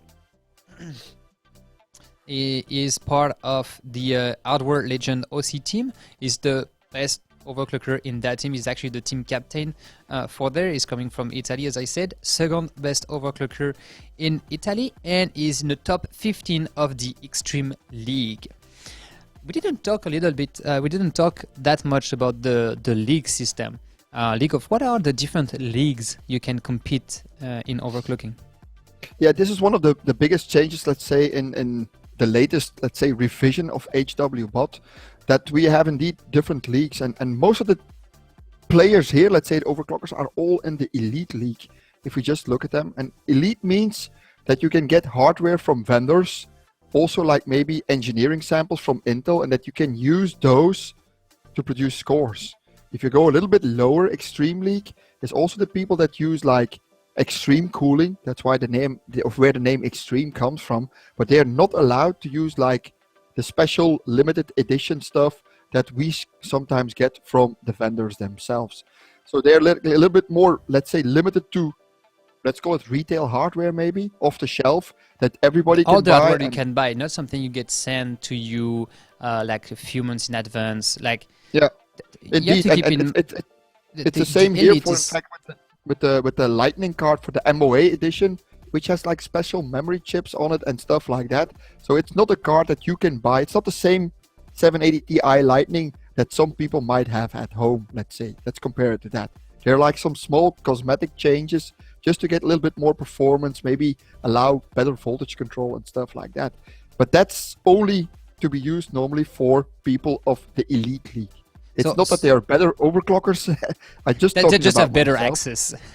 Yeah, we have more wider access, maybe better networking than some people. Maybe we're just lucky that we met the right people in the right spot. But it's all about networking. And then we just go a little bit lower extreme. And then we get into the novice and the rookie league. And in fact, those are like the step ups from, let's say, daily overclocking on air, water.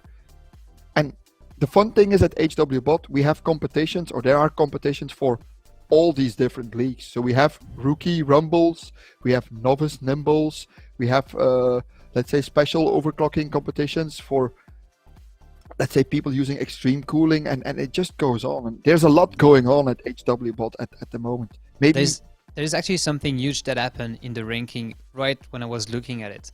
I don't know if the producer can switch back to the screen I have. We were looking at we're talking about all the different rankings. So elite is the guy, elites here are the guys that are only doing it for. So elites are the guys that are only doing it as work or as being sponsored directly by the manufacturers. As you can see, Extreme Addict is the third best one in there, and then we have some of the other guys. Extreme are the one that can use extreme like extreme cooling solution like liquid nitrogen and so on, but that don't get most of the hardware from the industry. Enthusiasts are a little bit less than that, mostly water cooling and so on, while novice, it's usually the regular Joe, like you guys will be in the novice when you start, and the rookie are the newcomers. That's very the new guys just coming here, less than 3 months on HWBot.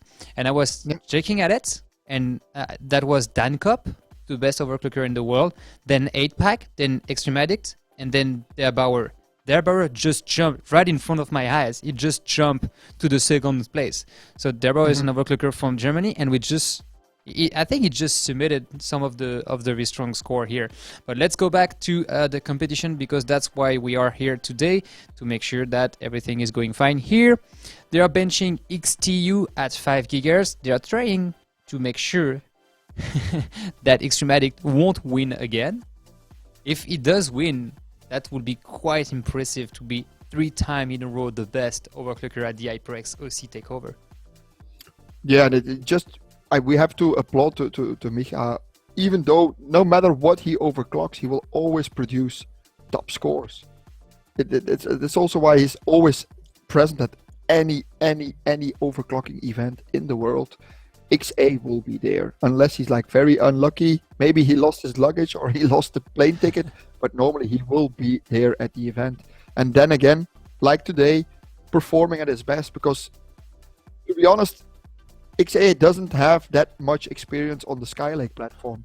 But normally he's like way earlier than most people, already binning CPUs and stuff like that. And he had like a bit of bad luck with his first motherboards that he got that killed like all his best CPUs. That's a sad story. Yeah, that was a little bit his biggest issue that he had before going last week to China and going for this event as well. He had like, I don't know, 4 or 5 of similar sticks that they're reusing today, and all of them were dead after some testing. So he couldn't do like the normal profound testing that he always does. So he was a little bit limited. So he's just working fully on his experience that he developed throughout the years. And it's still paying off. But at the moment, he has to catch the Indonesian guys to make sure that he can claim the overall victory. So it's only a mere 2 points. But it can be difficult to achieve because you're fully limited at the 5000 megahertz clock.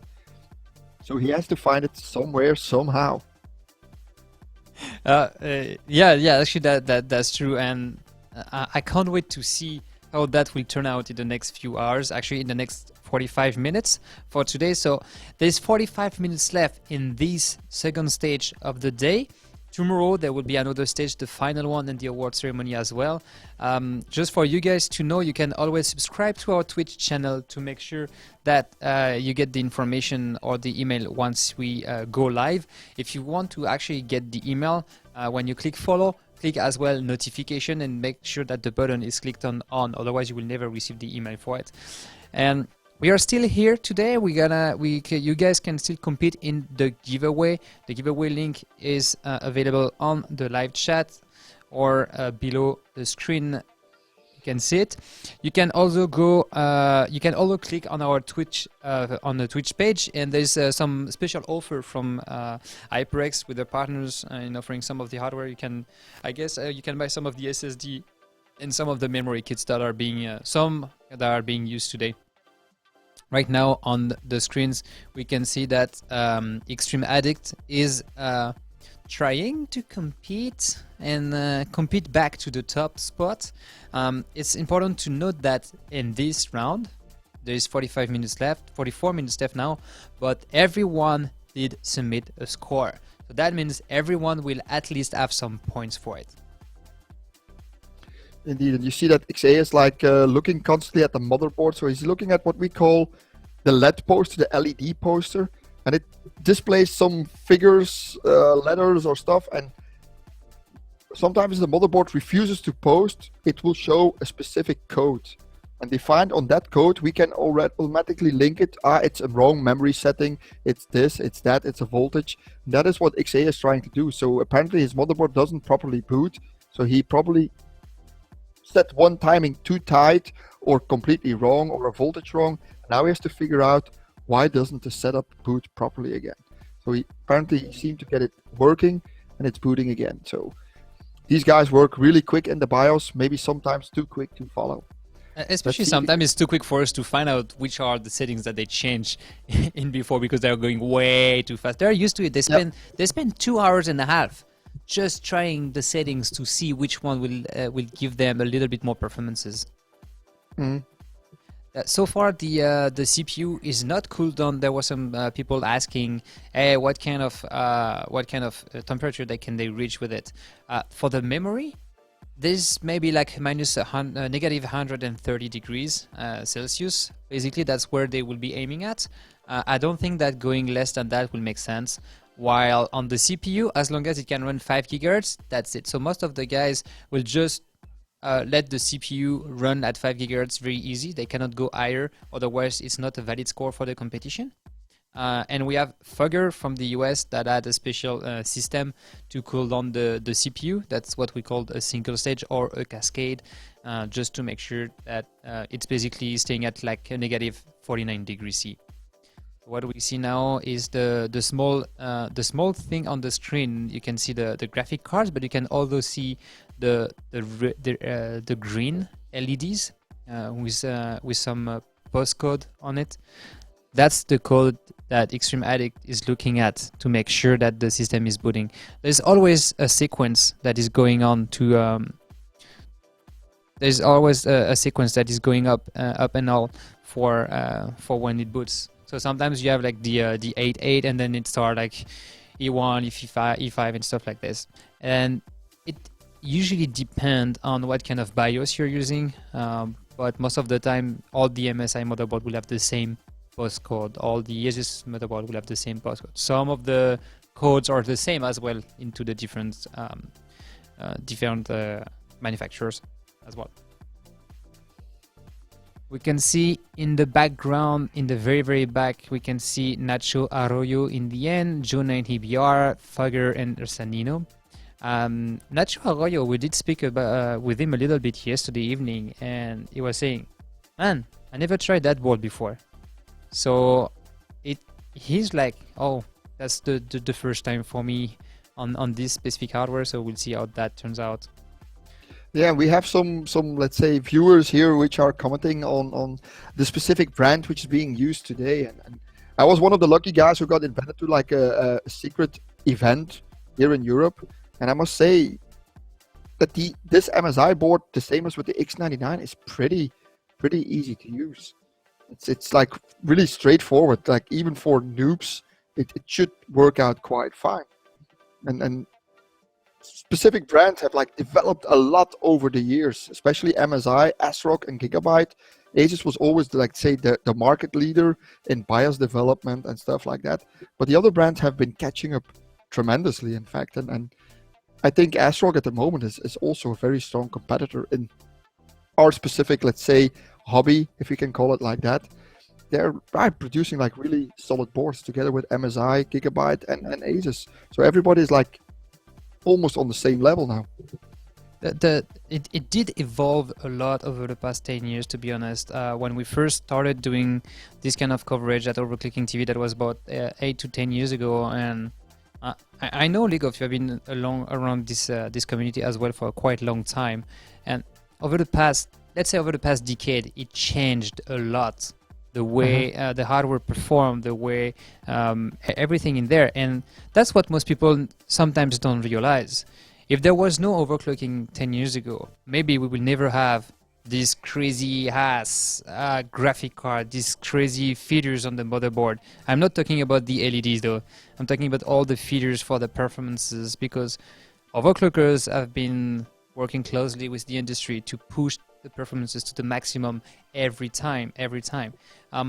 I know that MSI have this gaming boost or OC Genie button depending on the motherboard there, on the motherboard SKU, and it is quite impressive to see that we would never have this 15 years ago. We had to modify stuff on the motherboard. We had to modify the hardware, the motherboard. Nowadays, we don't even have to do it. Everything is available in the BIOS. Indeed. And that's a thing that makes it a little bit more, let's say, acceptable for most people just to get started. And just to give you like a small reminder, we were talking about the rankings before. You were at Gamers Assembly as well this year at Poitiers. We had like, let's say, a small overclock academy for people that could also bench on this same benchmark on XTU with the Pentium G3258 CPU. They had like, how much time was it, Truthman? You still remember? That was 30 minutes. So basically what we did was everyone can join, like even someone that have no idea about overclocking, you know, that thing works. 30 minutes we explain you guys what was going on, and then 30 minutes you can try by yourself. And they were all using XTU as well. Yeah, and that was simple air cooling. And one of the fun things is like two of them guys, they are already like in the Extreme League and they're like posting monstrous scores. So they have like a little bit of technological background regarding electricity and how it works to do some modifications if needed. But it's really fun to see like the new guy just pop in and just like shake the rankings and go straight like up to top 30 worldwide, like and from you are talking about Orion 24. Orion 24, the French guy. This guy that's the revelation of 2015. Yeah, he's French, and as you were explaining, he just did compete in a like amateur competition. Nowadays, he's competing against some of these guys. That's crazy. Easily. So that means everyone can do it. You just have to just jump in and understand how this works. So that's why if you are on the live chat or just joining us now, can always ask the question on the live chat. We'll be happy to answer that for you guys. And you have a new leader in the stage 2, and that is shaking up. Hazan has taken the lead now in stage 2. And there's a new score, Gunslinger as well. Gunslinger as well. I didn't see that one popping up, but Hazanas took like the top score. We can see it. It's gonna be appearing very soon on the ranking. I guess that my system is a bit faster. I did overclock my system, so that's why it's faster. Oh yeah, I forgot mine. No, so we have Hazan and Gunslinger in a tie with 1,584 points. And this is an interesting development, in fact, for the overall ranking, because now we're seeing a split first spot between Extreme Addict and Lucky Noob, both with 126 points in total. So that might, this is like a really interesting development again. So XA really has to grab them extra points today just to ensure the victory for tomorrow. And of course, tomorrow is a totally different ball game. They're also including the GPU in the game. So probably we'll see processors on liquid nitrogen, probably the memory as well, and then the graphics card as well. So that takes, some skill to control 3, let's say, LM2 pods at the same moment and pushing everything to its max. There's actually a good comment from Iwamoto Tsus. For the last hours, the best score only increased by 10 points. So that's how extremely tight it is. The first 3 people, the top 3 of stage 2, are within 4 points. That's extremely tight. Let's get a little bit more into the details of each of these scores. So first, Hassan with 1544 and 84 points. If we look at the frequency is using, so of course less than 5 gigahertz CPU frequency, and the memory, that is what is influencing the most here, 1971 megahertz at gas latency 11, and the TRFC at 278. If we have a look now at the score at Lucky Noob,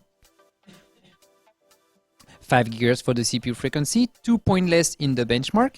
The only difference between him and Hassan is the TRFC settings, because Hassan is using 278 while Lucky Noob is using 350. So that's when we were telling you guys these kind of settings can impact a little bit on the performances. Here, that's 2 points. That's extremely close. But these 2 points can make the difference between being first and being second. Let's have a look at Extreme Addict scores now. Is at 1933 megahertz, gas latency 11, 278 TRFC. So that means the settings of the main memory settings are the same as Hassan, but the frequency is a little bit lower. The ratio is using is 1 to 29, while Hassan was using, I think, 1 to something else, 1 to 29 as well. Oh, but it was a little bit lower in frequency.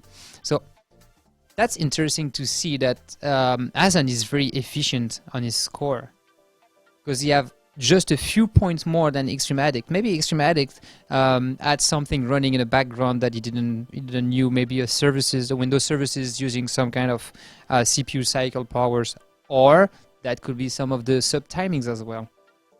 Something happened to Gunslinger's score, so something is not right, I think. It disappeared again. I guess the score was not complete, or for the validation. That's what happened most of the time. So indeed, that's something that you have to take care of if you submit a score, not only for these competitions, but even if you want to do later on at HWBot, you have to make sure that the screenshots that you post up, you put up, are completely valid, completely in accordance with the rules laid down for that type of competition. Some people just forget the background. Some people open the wrong CPU-Z tab. They hide maybe the detail settings of the benchmark. Somebody reports your score and it gets pulled, and then you're out. So I don't know, maybe we can try to locate Massman or Christian Ney and ask them what exactly happened to Gunslinger's score. Because that was an interesting development. Now it's again back, let's say, to normal stuff. It's checking a little bit less the ranking that way. So as we can see here, I guess that's the screen from Extreme Addict. He's in the BIOS trying to go change the settings. You see some of the settings are in red, so that means he's over the regular settings. Yeah, that's also one of the nice features that most mainboard vendors have in their BIOSes now, that they change color. So the more you increase, it might turn yellow, orange, and of course, if you go into the extreme high voltages, probably it will be red. And so you have already like an idea what, if you're let's say within safe limits, or you're exceeding, let's say, any warranty. And this is something that, it's a small development in BIOS layout, BIOS gimmicks, BIOS features, but it can help a lot of people. I have known people that just squeeze down all the sliders, or say just do max voltage, try to boot. Yeah, if you try to boot with 1.8 volts to the CPU on these processors, yeah, you probably will smoke it. But some people, yeah.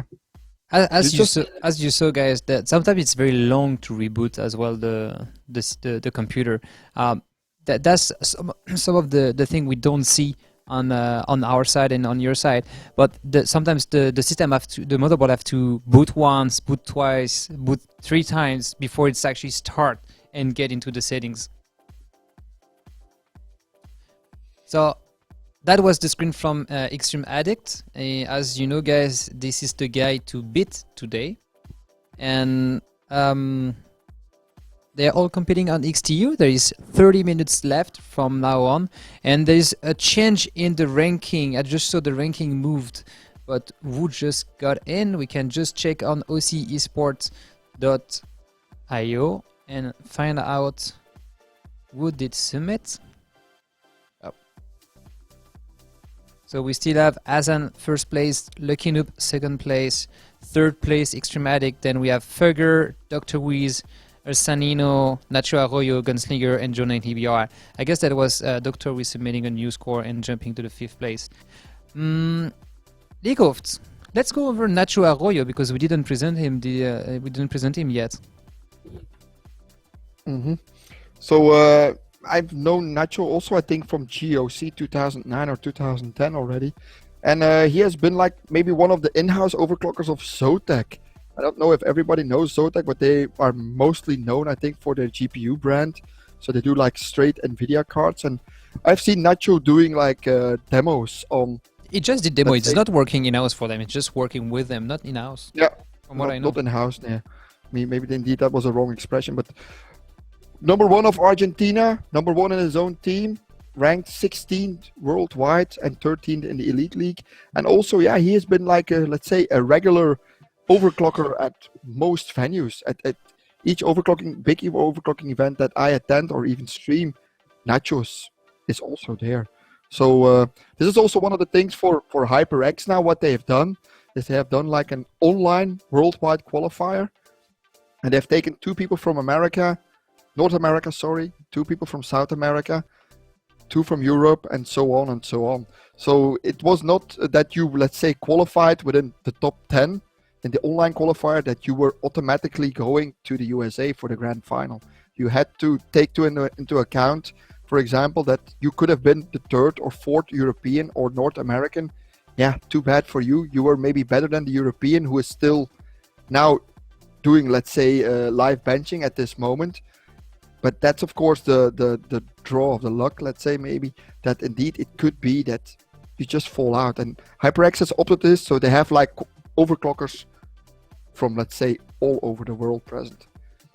They have they have guys from everywhere. That's pretty much it. Let's face it, they have guys from everywhere now.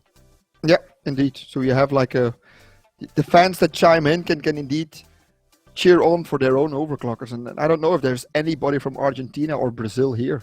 I have no clue. I'm pretty sure there's people from Brazil on the live chats because I thought I saw some Portuguese being passing by. I didn't saw any Spanish passing by, so maybe there's also some Argentinian people cheering for Nacho Arroyo. And one last thing about Nacho, on the 1st of August this year, he made more than 1,000 submissions to HWBot, so that's quite a great achievement. Let's move to Joe 90BR, talking about Brazil. Joe 90BR is from Brazil. He's from Sao Paulo, actually. His real name is Jaime, and I said it right. Yeah. So Jaime de la Souza, something like that. Yeah. So Joe 90BR, although we did speak, I did actually spend the last 2 days with him because we were in Vegas all together like 2 days ago, and he was telling me like I didn't get the board; it was stuck in the customs. So that's the same thing. He didn't try the board before coming here. So for him, that's completely new. You have to be extremely a complete overclocker to find out all the settings that you have to use. Right when you start with this kind of hardware. So it's going straight from I never used it to I'm controlling every settings to make a good score for it. So far it doesn't have the same look as in the same skills as in stage 1 during the stage 2. So far it doesn't have the best score so far, but it's okay. There is still 25 minutes left, so you can still put out one of the score. Is the 5th best overclocker in Brazil, and is part of the Elite League like we were talking just before. Yeah, and it's also, let me say, like I said before, like credit of the MSI engineers and BIOS team that even somebody who hasn't touched the board is still able to produce like competitive scores. So it's not like there's like a hidden setting or something really weird that you have to change or adjust. So yeah, kudos to MSI for bringing out like a very decent overclocking motherboard, and especially of course to, let's say, sponsor an event like this, because you have to make sure that your gear is okay, because this is streamed live. If it fails, everybody will have seen it. It's like it is. It's interesting to look, although, at all the hardware it tried before. If you look at the CPU it used a lot of Celeron, Core 2 Duo, Core i3, Core i5, Core i7, 2600K, 3930K, and all the just one. But it's mostly Intel. It just used about 4 different AMD CPU. Everything else it used was on Intel. So Joe 90BR has a specialty per se in just overclocking Intel CPU, so that may be why he's quite confident today in just trying out with the board he never tried before. Right now on the screen is Fugger, and we were talking about him just a little bit before. He's representing the US. He did the qualifier and qualified representing North America. Sadly, as a guy living in Canada, I'm sad to see no Canadian in there, but it's okay. So currently Fugger is 4th. And if we look at the ranking, what can we tell about all that, Mr. Legoft? Yeah, there's not that much changes at this moment, in fact. So still solid, let's say, the overall ranking. Extreme Addict in a tie with Lucky Noob. 3rd spot, Hazan has moved up, 112 points. Then followed by USA, Fugger, 98 points. Joe Bar still solidly 5th, even with his, let's say, lesser score in stage 2. He's still solid in 5th position, sorry. Then followed by his South American overclocker Nacho Arroyo, 63 points, in a tie with Dr. Rees from South Africa, 63 points as well. The wildcard guy, Gunslinger, in 8th position, 49 points, tied with Roberto Ersanino from Italy, 49 points as well. And sadly, of course, Splave is not here to compete. And it's like I said before, that would have been like a clash of the titans, maybe. Extreme Addict versus Splave. The memory monsters, the memory tweakers, they really could have, let's say, go head to head, a 1v1 in fact, and give us some like interesting results. But nevertheless, even without Splave, the competition is very tight and very enjoyable to watch this time.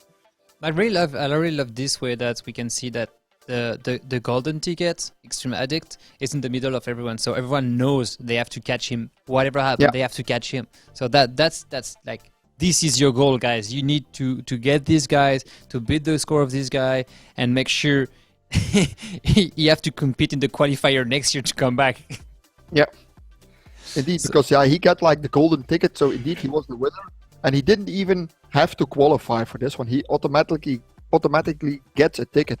But you see as well, the guy is like completely worth it. He's still competing for top spot, even though he didn't do like that much. Okay, he's doing some weird gestures at this moment, so probably something is not working out as planned again. But that's XA. He's like also he's like a comedy machine as well. He's like that's the kind of guy that's the kind of guy that can have a system not working for 2 hours and dropping big scores for 20 minutes and still end up in the top 3. That's the kind of guy that can do it. Yeah, and now he matched Hazan's score, so 1584. So Extreme Addict moving into 2nd rank in stage 2. And for the overall score, if everything stays as it is now, he's pulling away again from Lucky Noob. So you see Let's see on the screen, because the XTU is running, so we'll see the score of Extreme Addict to see if he will be able to beat 1584 points. That's the small bar you see below the blue advancing will let you know where you are in the benchmark. So that means there's just a few seconds left for the benchmark to know if he's beating Hazan's score and taking back the first spot in this stage 2 of the H.O.T season 3 final. And the final score for this run of the benchmark is 1580 points. Sadly, that's not enough, so he's restarting again. Making sure that sometimes the workload is not spread across all the CPU thread or CPU cores, so you want to make sure that everything is working as expected on the 4 core of the CPU. Yeah, and it's like we explained before, you see everything being monitored in XTU. So even if you just use it for your daily overclock to test your stability or just test your, let's say, cooling capacity of your water cooling or air cooling, this is like a really nifty tool. Easy downloadable, quickly installable. You get like an output of your results. Temperature are monitored. It's like, yeah, it's a really good tool. And it's tweakable. It scales with CPU speed, with memory timing, so it's a lot of fun to tweak. So we just saw the score was 1582. So that means he run the benchmark again, and the benchmark gave him like 2 more points in because maybe like the load was spread differently across the different cores, and will he gain again 2 more points there? We will know that in the next few seconds. That's the next few things. There's 20 minutes left in this stage 2 of the HyperX OC takeover. Let's make sure that you have to beat 1584 points. Can he do it? We'll have the score. Oh, it's even lower. It's 1578. So it's just continuing at pushing the same score because he knows maybe that's his limit. That's maybe his limit right there. You just want to make sure that okay, maybe I have a good run, so what they call a good run.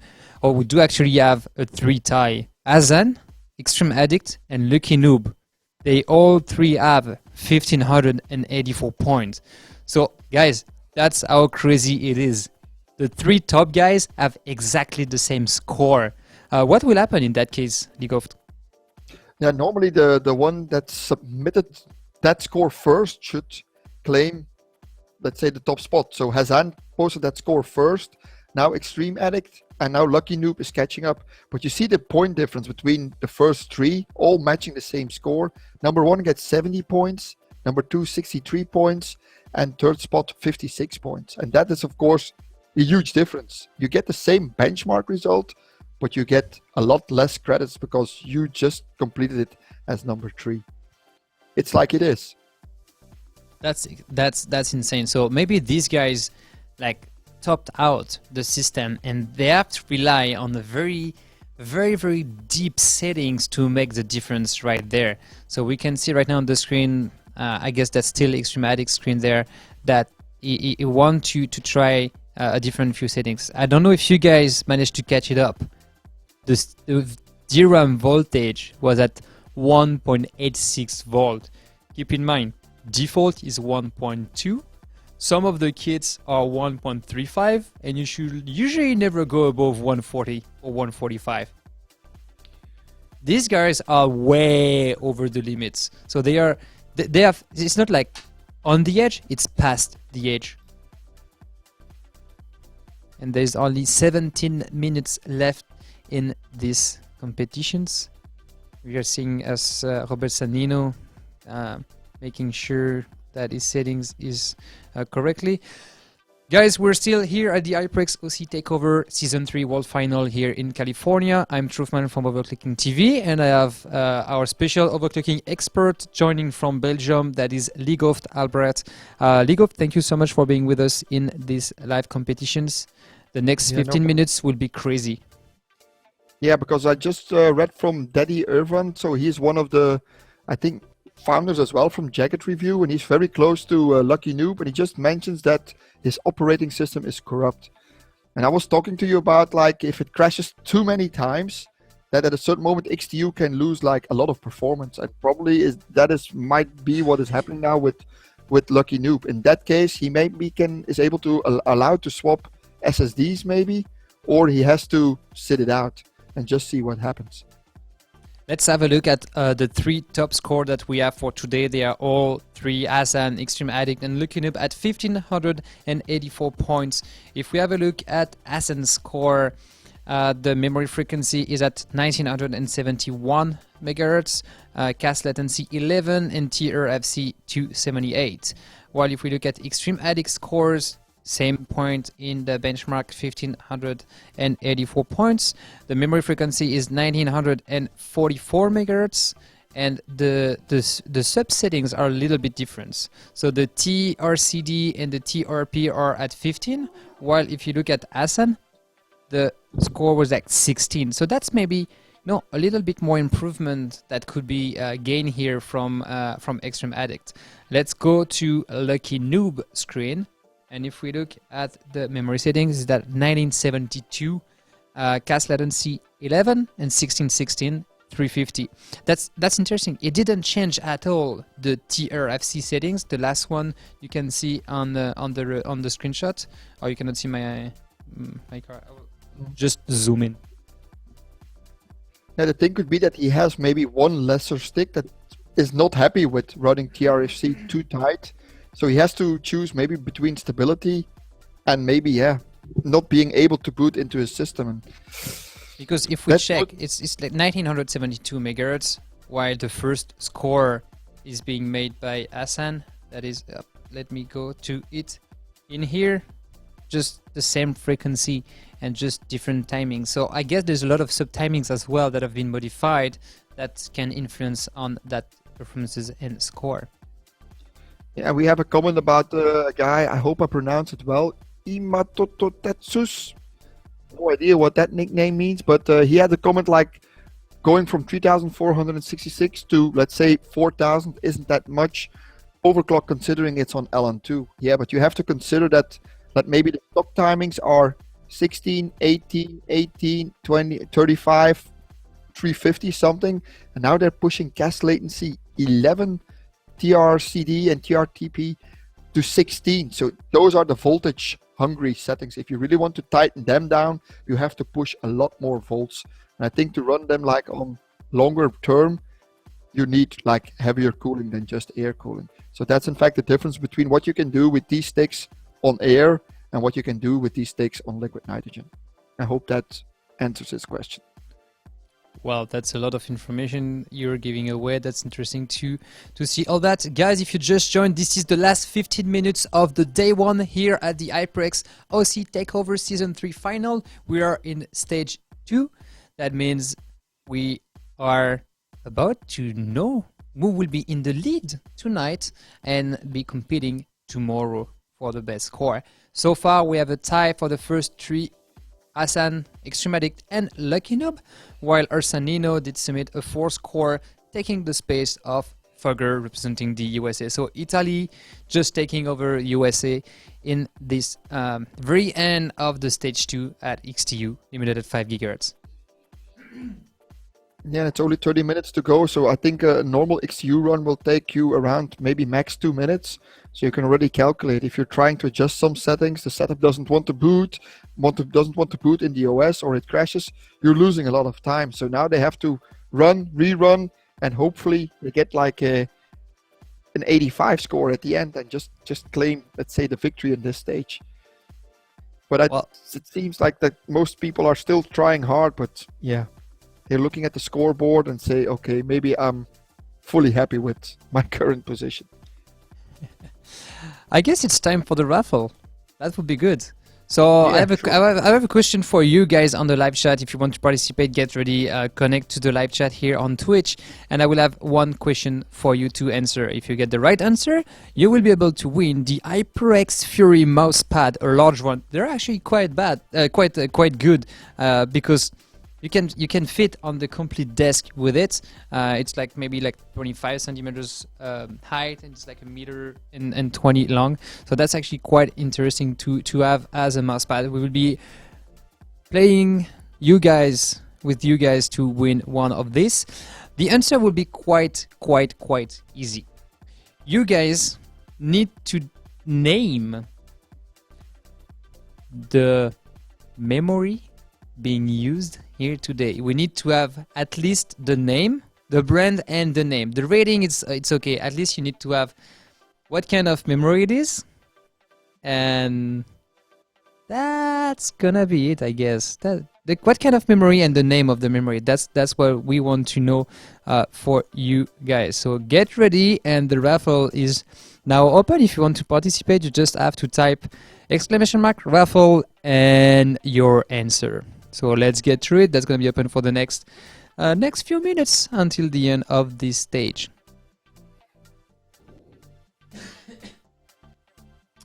Ligoft, do you think one of the guys can make at least 1 point more?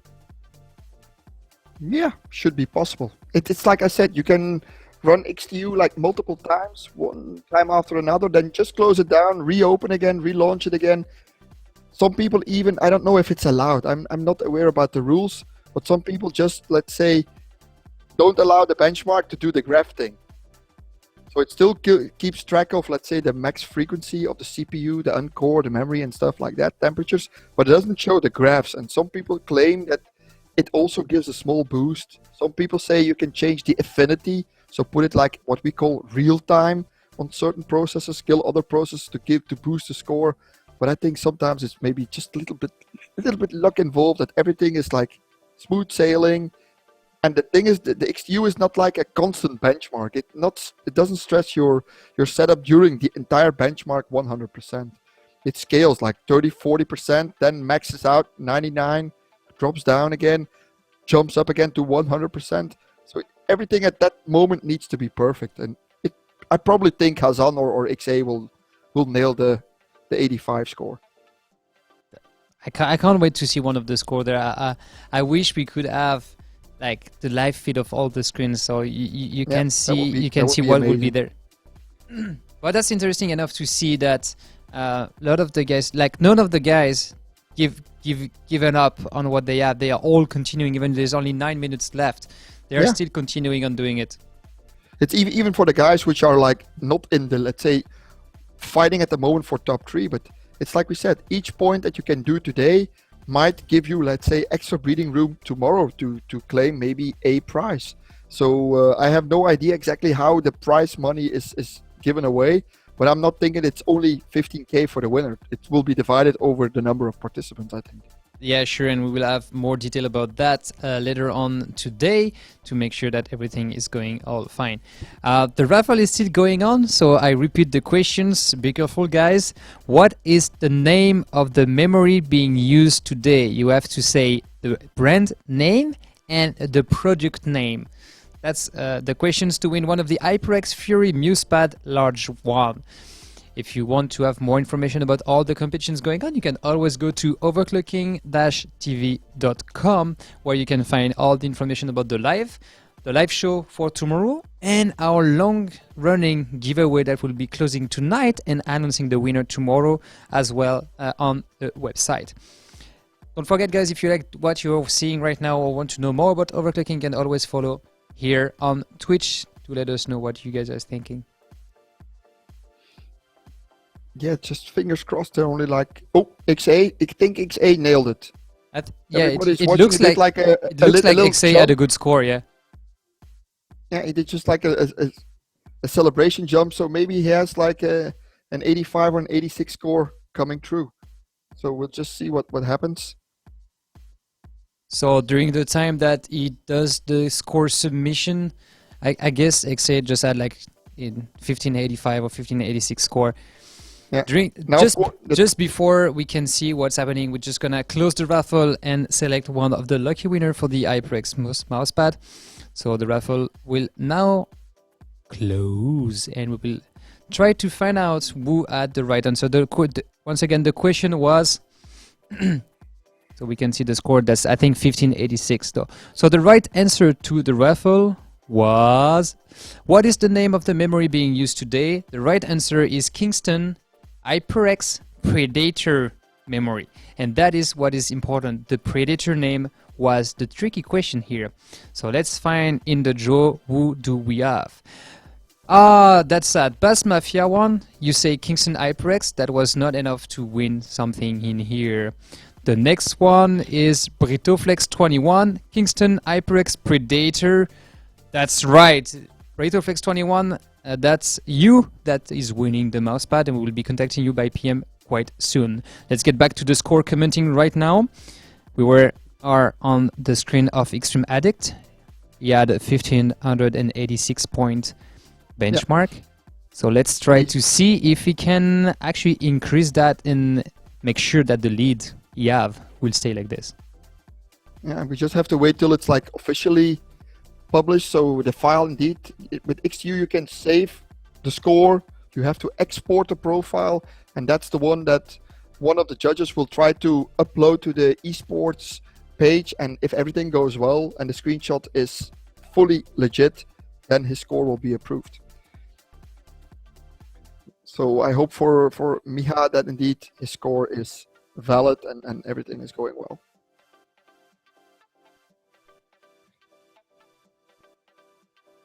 So you see he's opening and closing it, trying to force it maybe to produce a slightly higher score. But he's going, I think, for the official screenshot now. He saved, let's say, the score. He will load it again and then do everything right.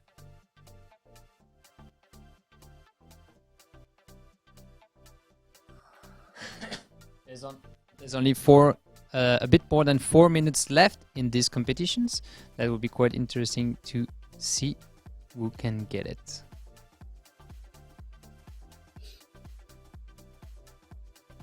Yeah, and just by claiming again a victory in stage 2, XA is leading with the max of points possible with 140 points, closely followed by Lucky Noob. But you see, and like 15 minutes ago, they were like in a tie at 126 points each, and now Lucky Noob has dropped to second spot and only with 190 points, followed by his other Indonesian overclocker Hazan with 105.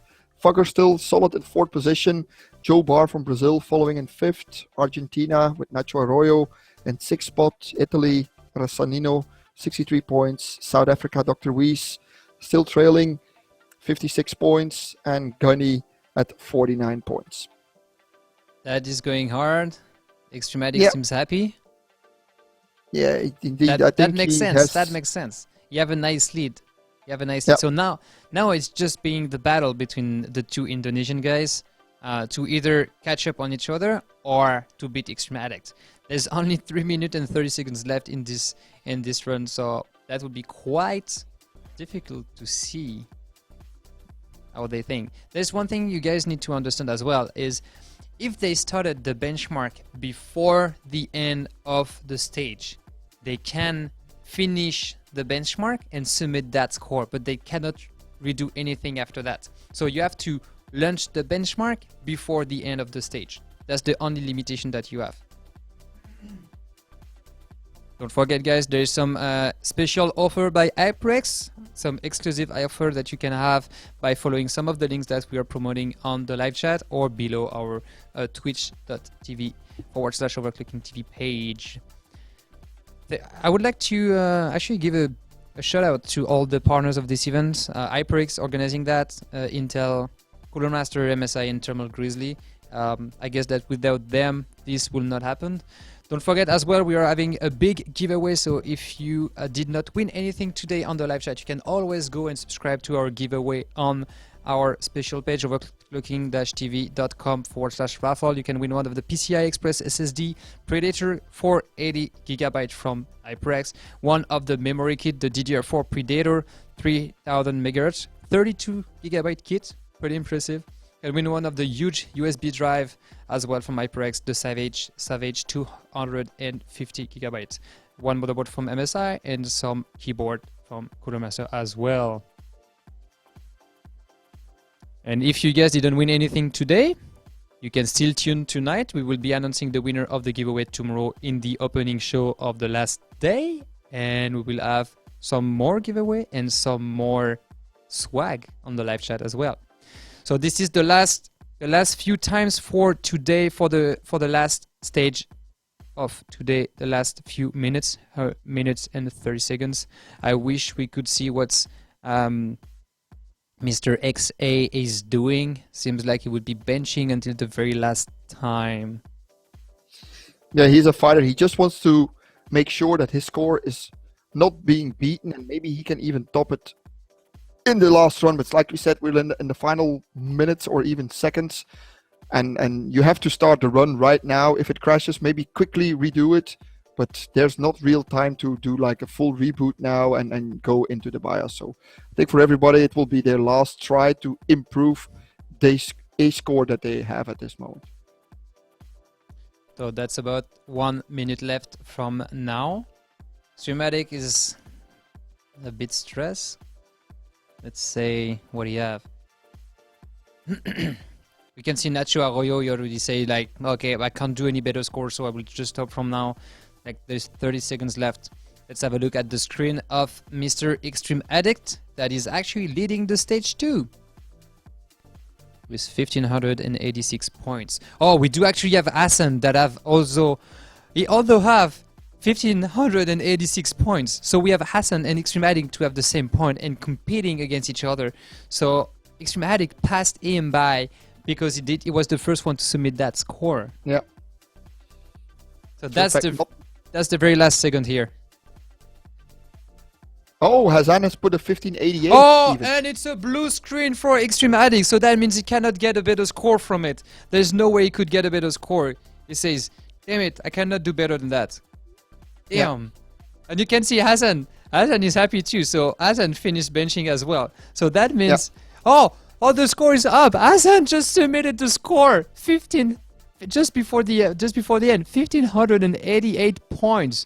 Actually, Hassan beat Extreme Addict in the very last second of the stage 2. He's going for a smoke now. That's why Extreme Addict was pissed off, actually. That was Hassan was like celebrating, and Extreme Addict was like, damn it, I could not beat Hassan. That makes sense now. So guys, that's what we were telling you guys. There's a small delay between the time they do get the score and the time it is completely validated and appearing on the scoreboard. This is because of the submission system that we have to use for overclocking competitions. We have to do like a screenshot. We have to hand over a USB key to the judge. The judge have to validate that everything is going well, to make sure that all the verification system is in place to validate the score and then appear on the scoreboard. So the temporary ranking right now, we have Hassan on the top spot. We'll see if this is going completely okay. You can see that Extreme Addict is sometimes actually passing by the casting booth on our side, and he was like, damn, I'm still second. But that's quite a good performance so far. Gonna have to wait for our special judge at HWBot to validate the scores, and we will be able to announce the final ranking for stage 2, as well as making sure that everything will be ready for tomorrow for the live show. Stay tuned, because we're gonna have a short debrief right after we can see the scores here at the judge. So this is Extreme Addict. I guess he's going, yeah. You can see he's ready to go for a smoke right now. Yeah. He just cannot wait for it. It's not normal for him to go up to bench without smoking. Normally he does everything at the same time. So I think he's like pretty happy that he could grab second spot still. So indeed that was the thing that was needed. Indeed, that he kept on benching. Maybe he already knew that Hassan had a better score, and he just gave it his last shot in the end. So yeah, pretty well done. Pretty nice scores. And in fact, it's like we estimated that we would be closing in on the 1600 point gap. Even for these frequencies, that's insane. We're just waiting for the confirmation from the judge that all the scores are now final, to make sure that everything would be fine. So what will happen for the guys here before going next? Before going tomorrow, they have to unmount everything, I guess. Yeah, they're going to unmount and probably check maybe on their spare board if the memory and everything is still fine, but they have to allow everything to dry up now. It's not like you can completely go on a, let's say, icy setup and just like dry it up like in 30 minutes and then go again.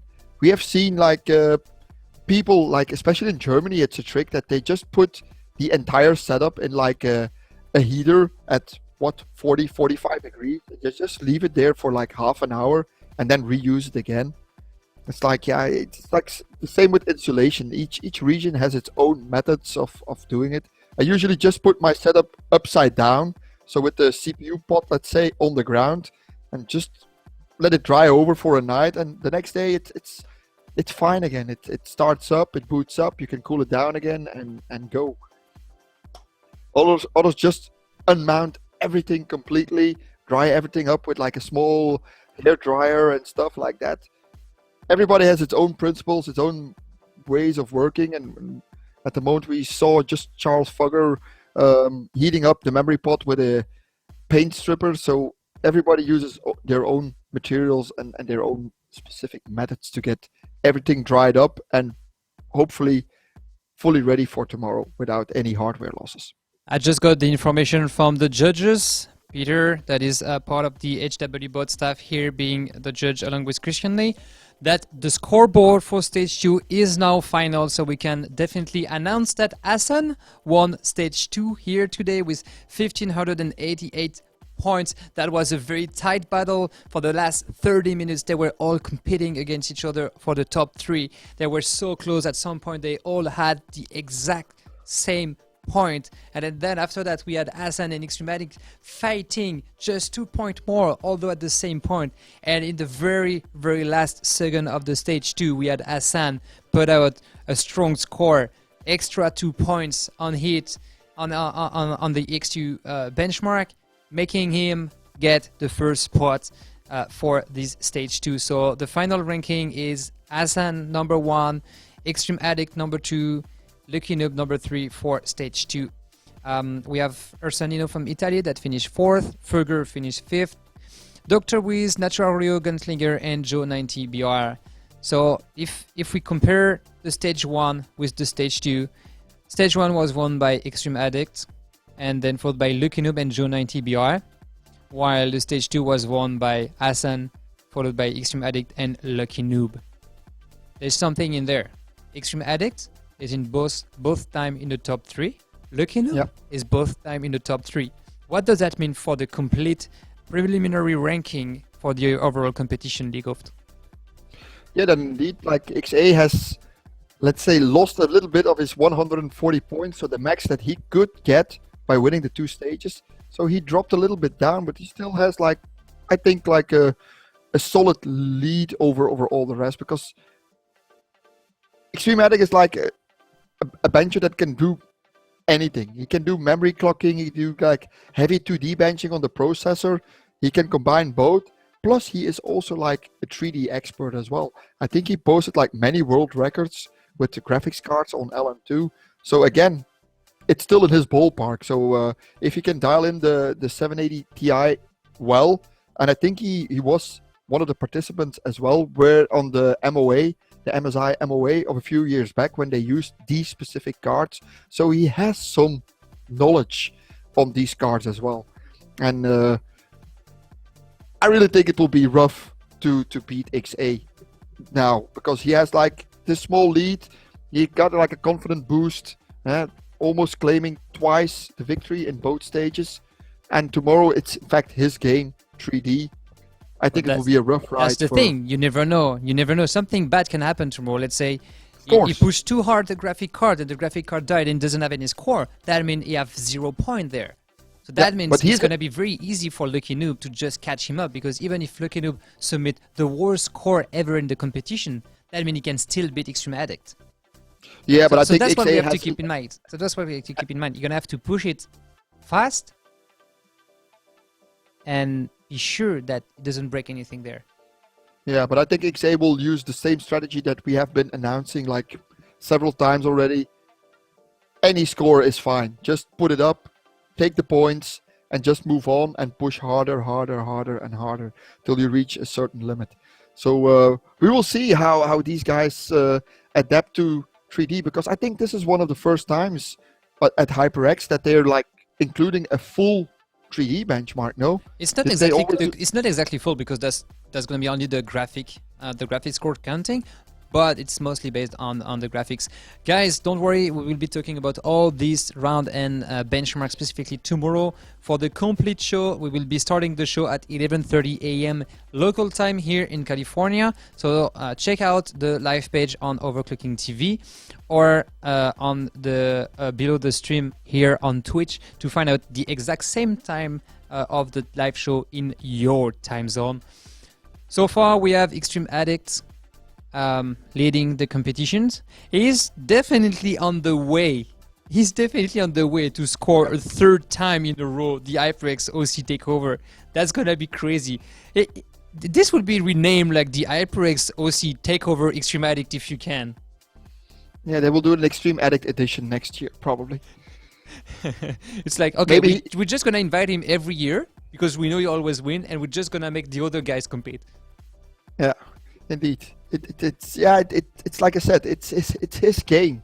He has so much knowledge in all different departments, let's call it like that, of overclocking. Memory, CPU, GPU, it doesn't matter. One GPU, 2, 3, 4 on liquid nitrogen, the guy can handle it. So I guess that this concludes our day. For now, some of the gears are still benching. They will be maybe testing a few more stuff for the stage tomorrow. Guys, it is really important for you guys to know that you can still win something for you guys on the live chat. This is the giveaway. You can always go there. Stay tuned on the live chat, because when we will just finish the live stream, we'll do the last raffle of the day, and this one actually open and will be just continuing this one offline. We have a lot of gear left. Just type !raffle and we will be selecting people in there to send you over. We still have some mouses, we still have some dragons as well. So guys, after this very intense first day of the competitions of the HyperX OC Takeover Day 1, we had Stage 1 won by Extreme Addict himself, the guy here being defending his title as the golden tickets or the best guy on the HyperX overclocking team.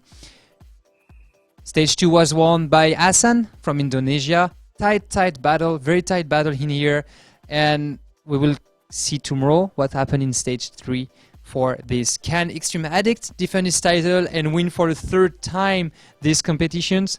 We will see tomorrow, and for that you can tune in with us at 11 a.m. actually 11:30 a.m. local time here. If you want to check the time, you can just go on OverClocking-TV or below the stream here on Twitch. If you want to get the information in your email box, you can just follow us here on Twitch and activate the notification as well.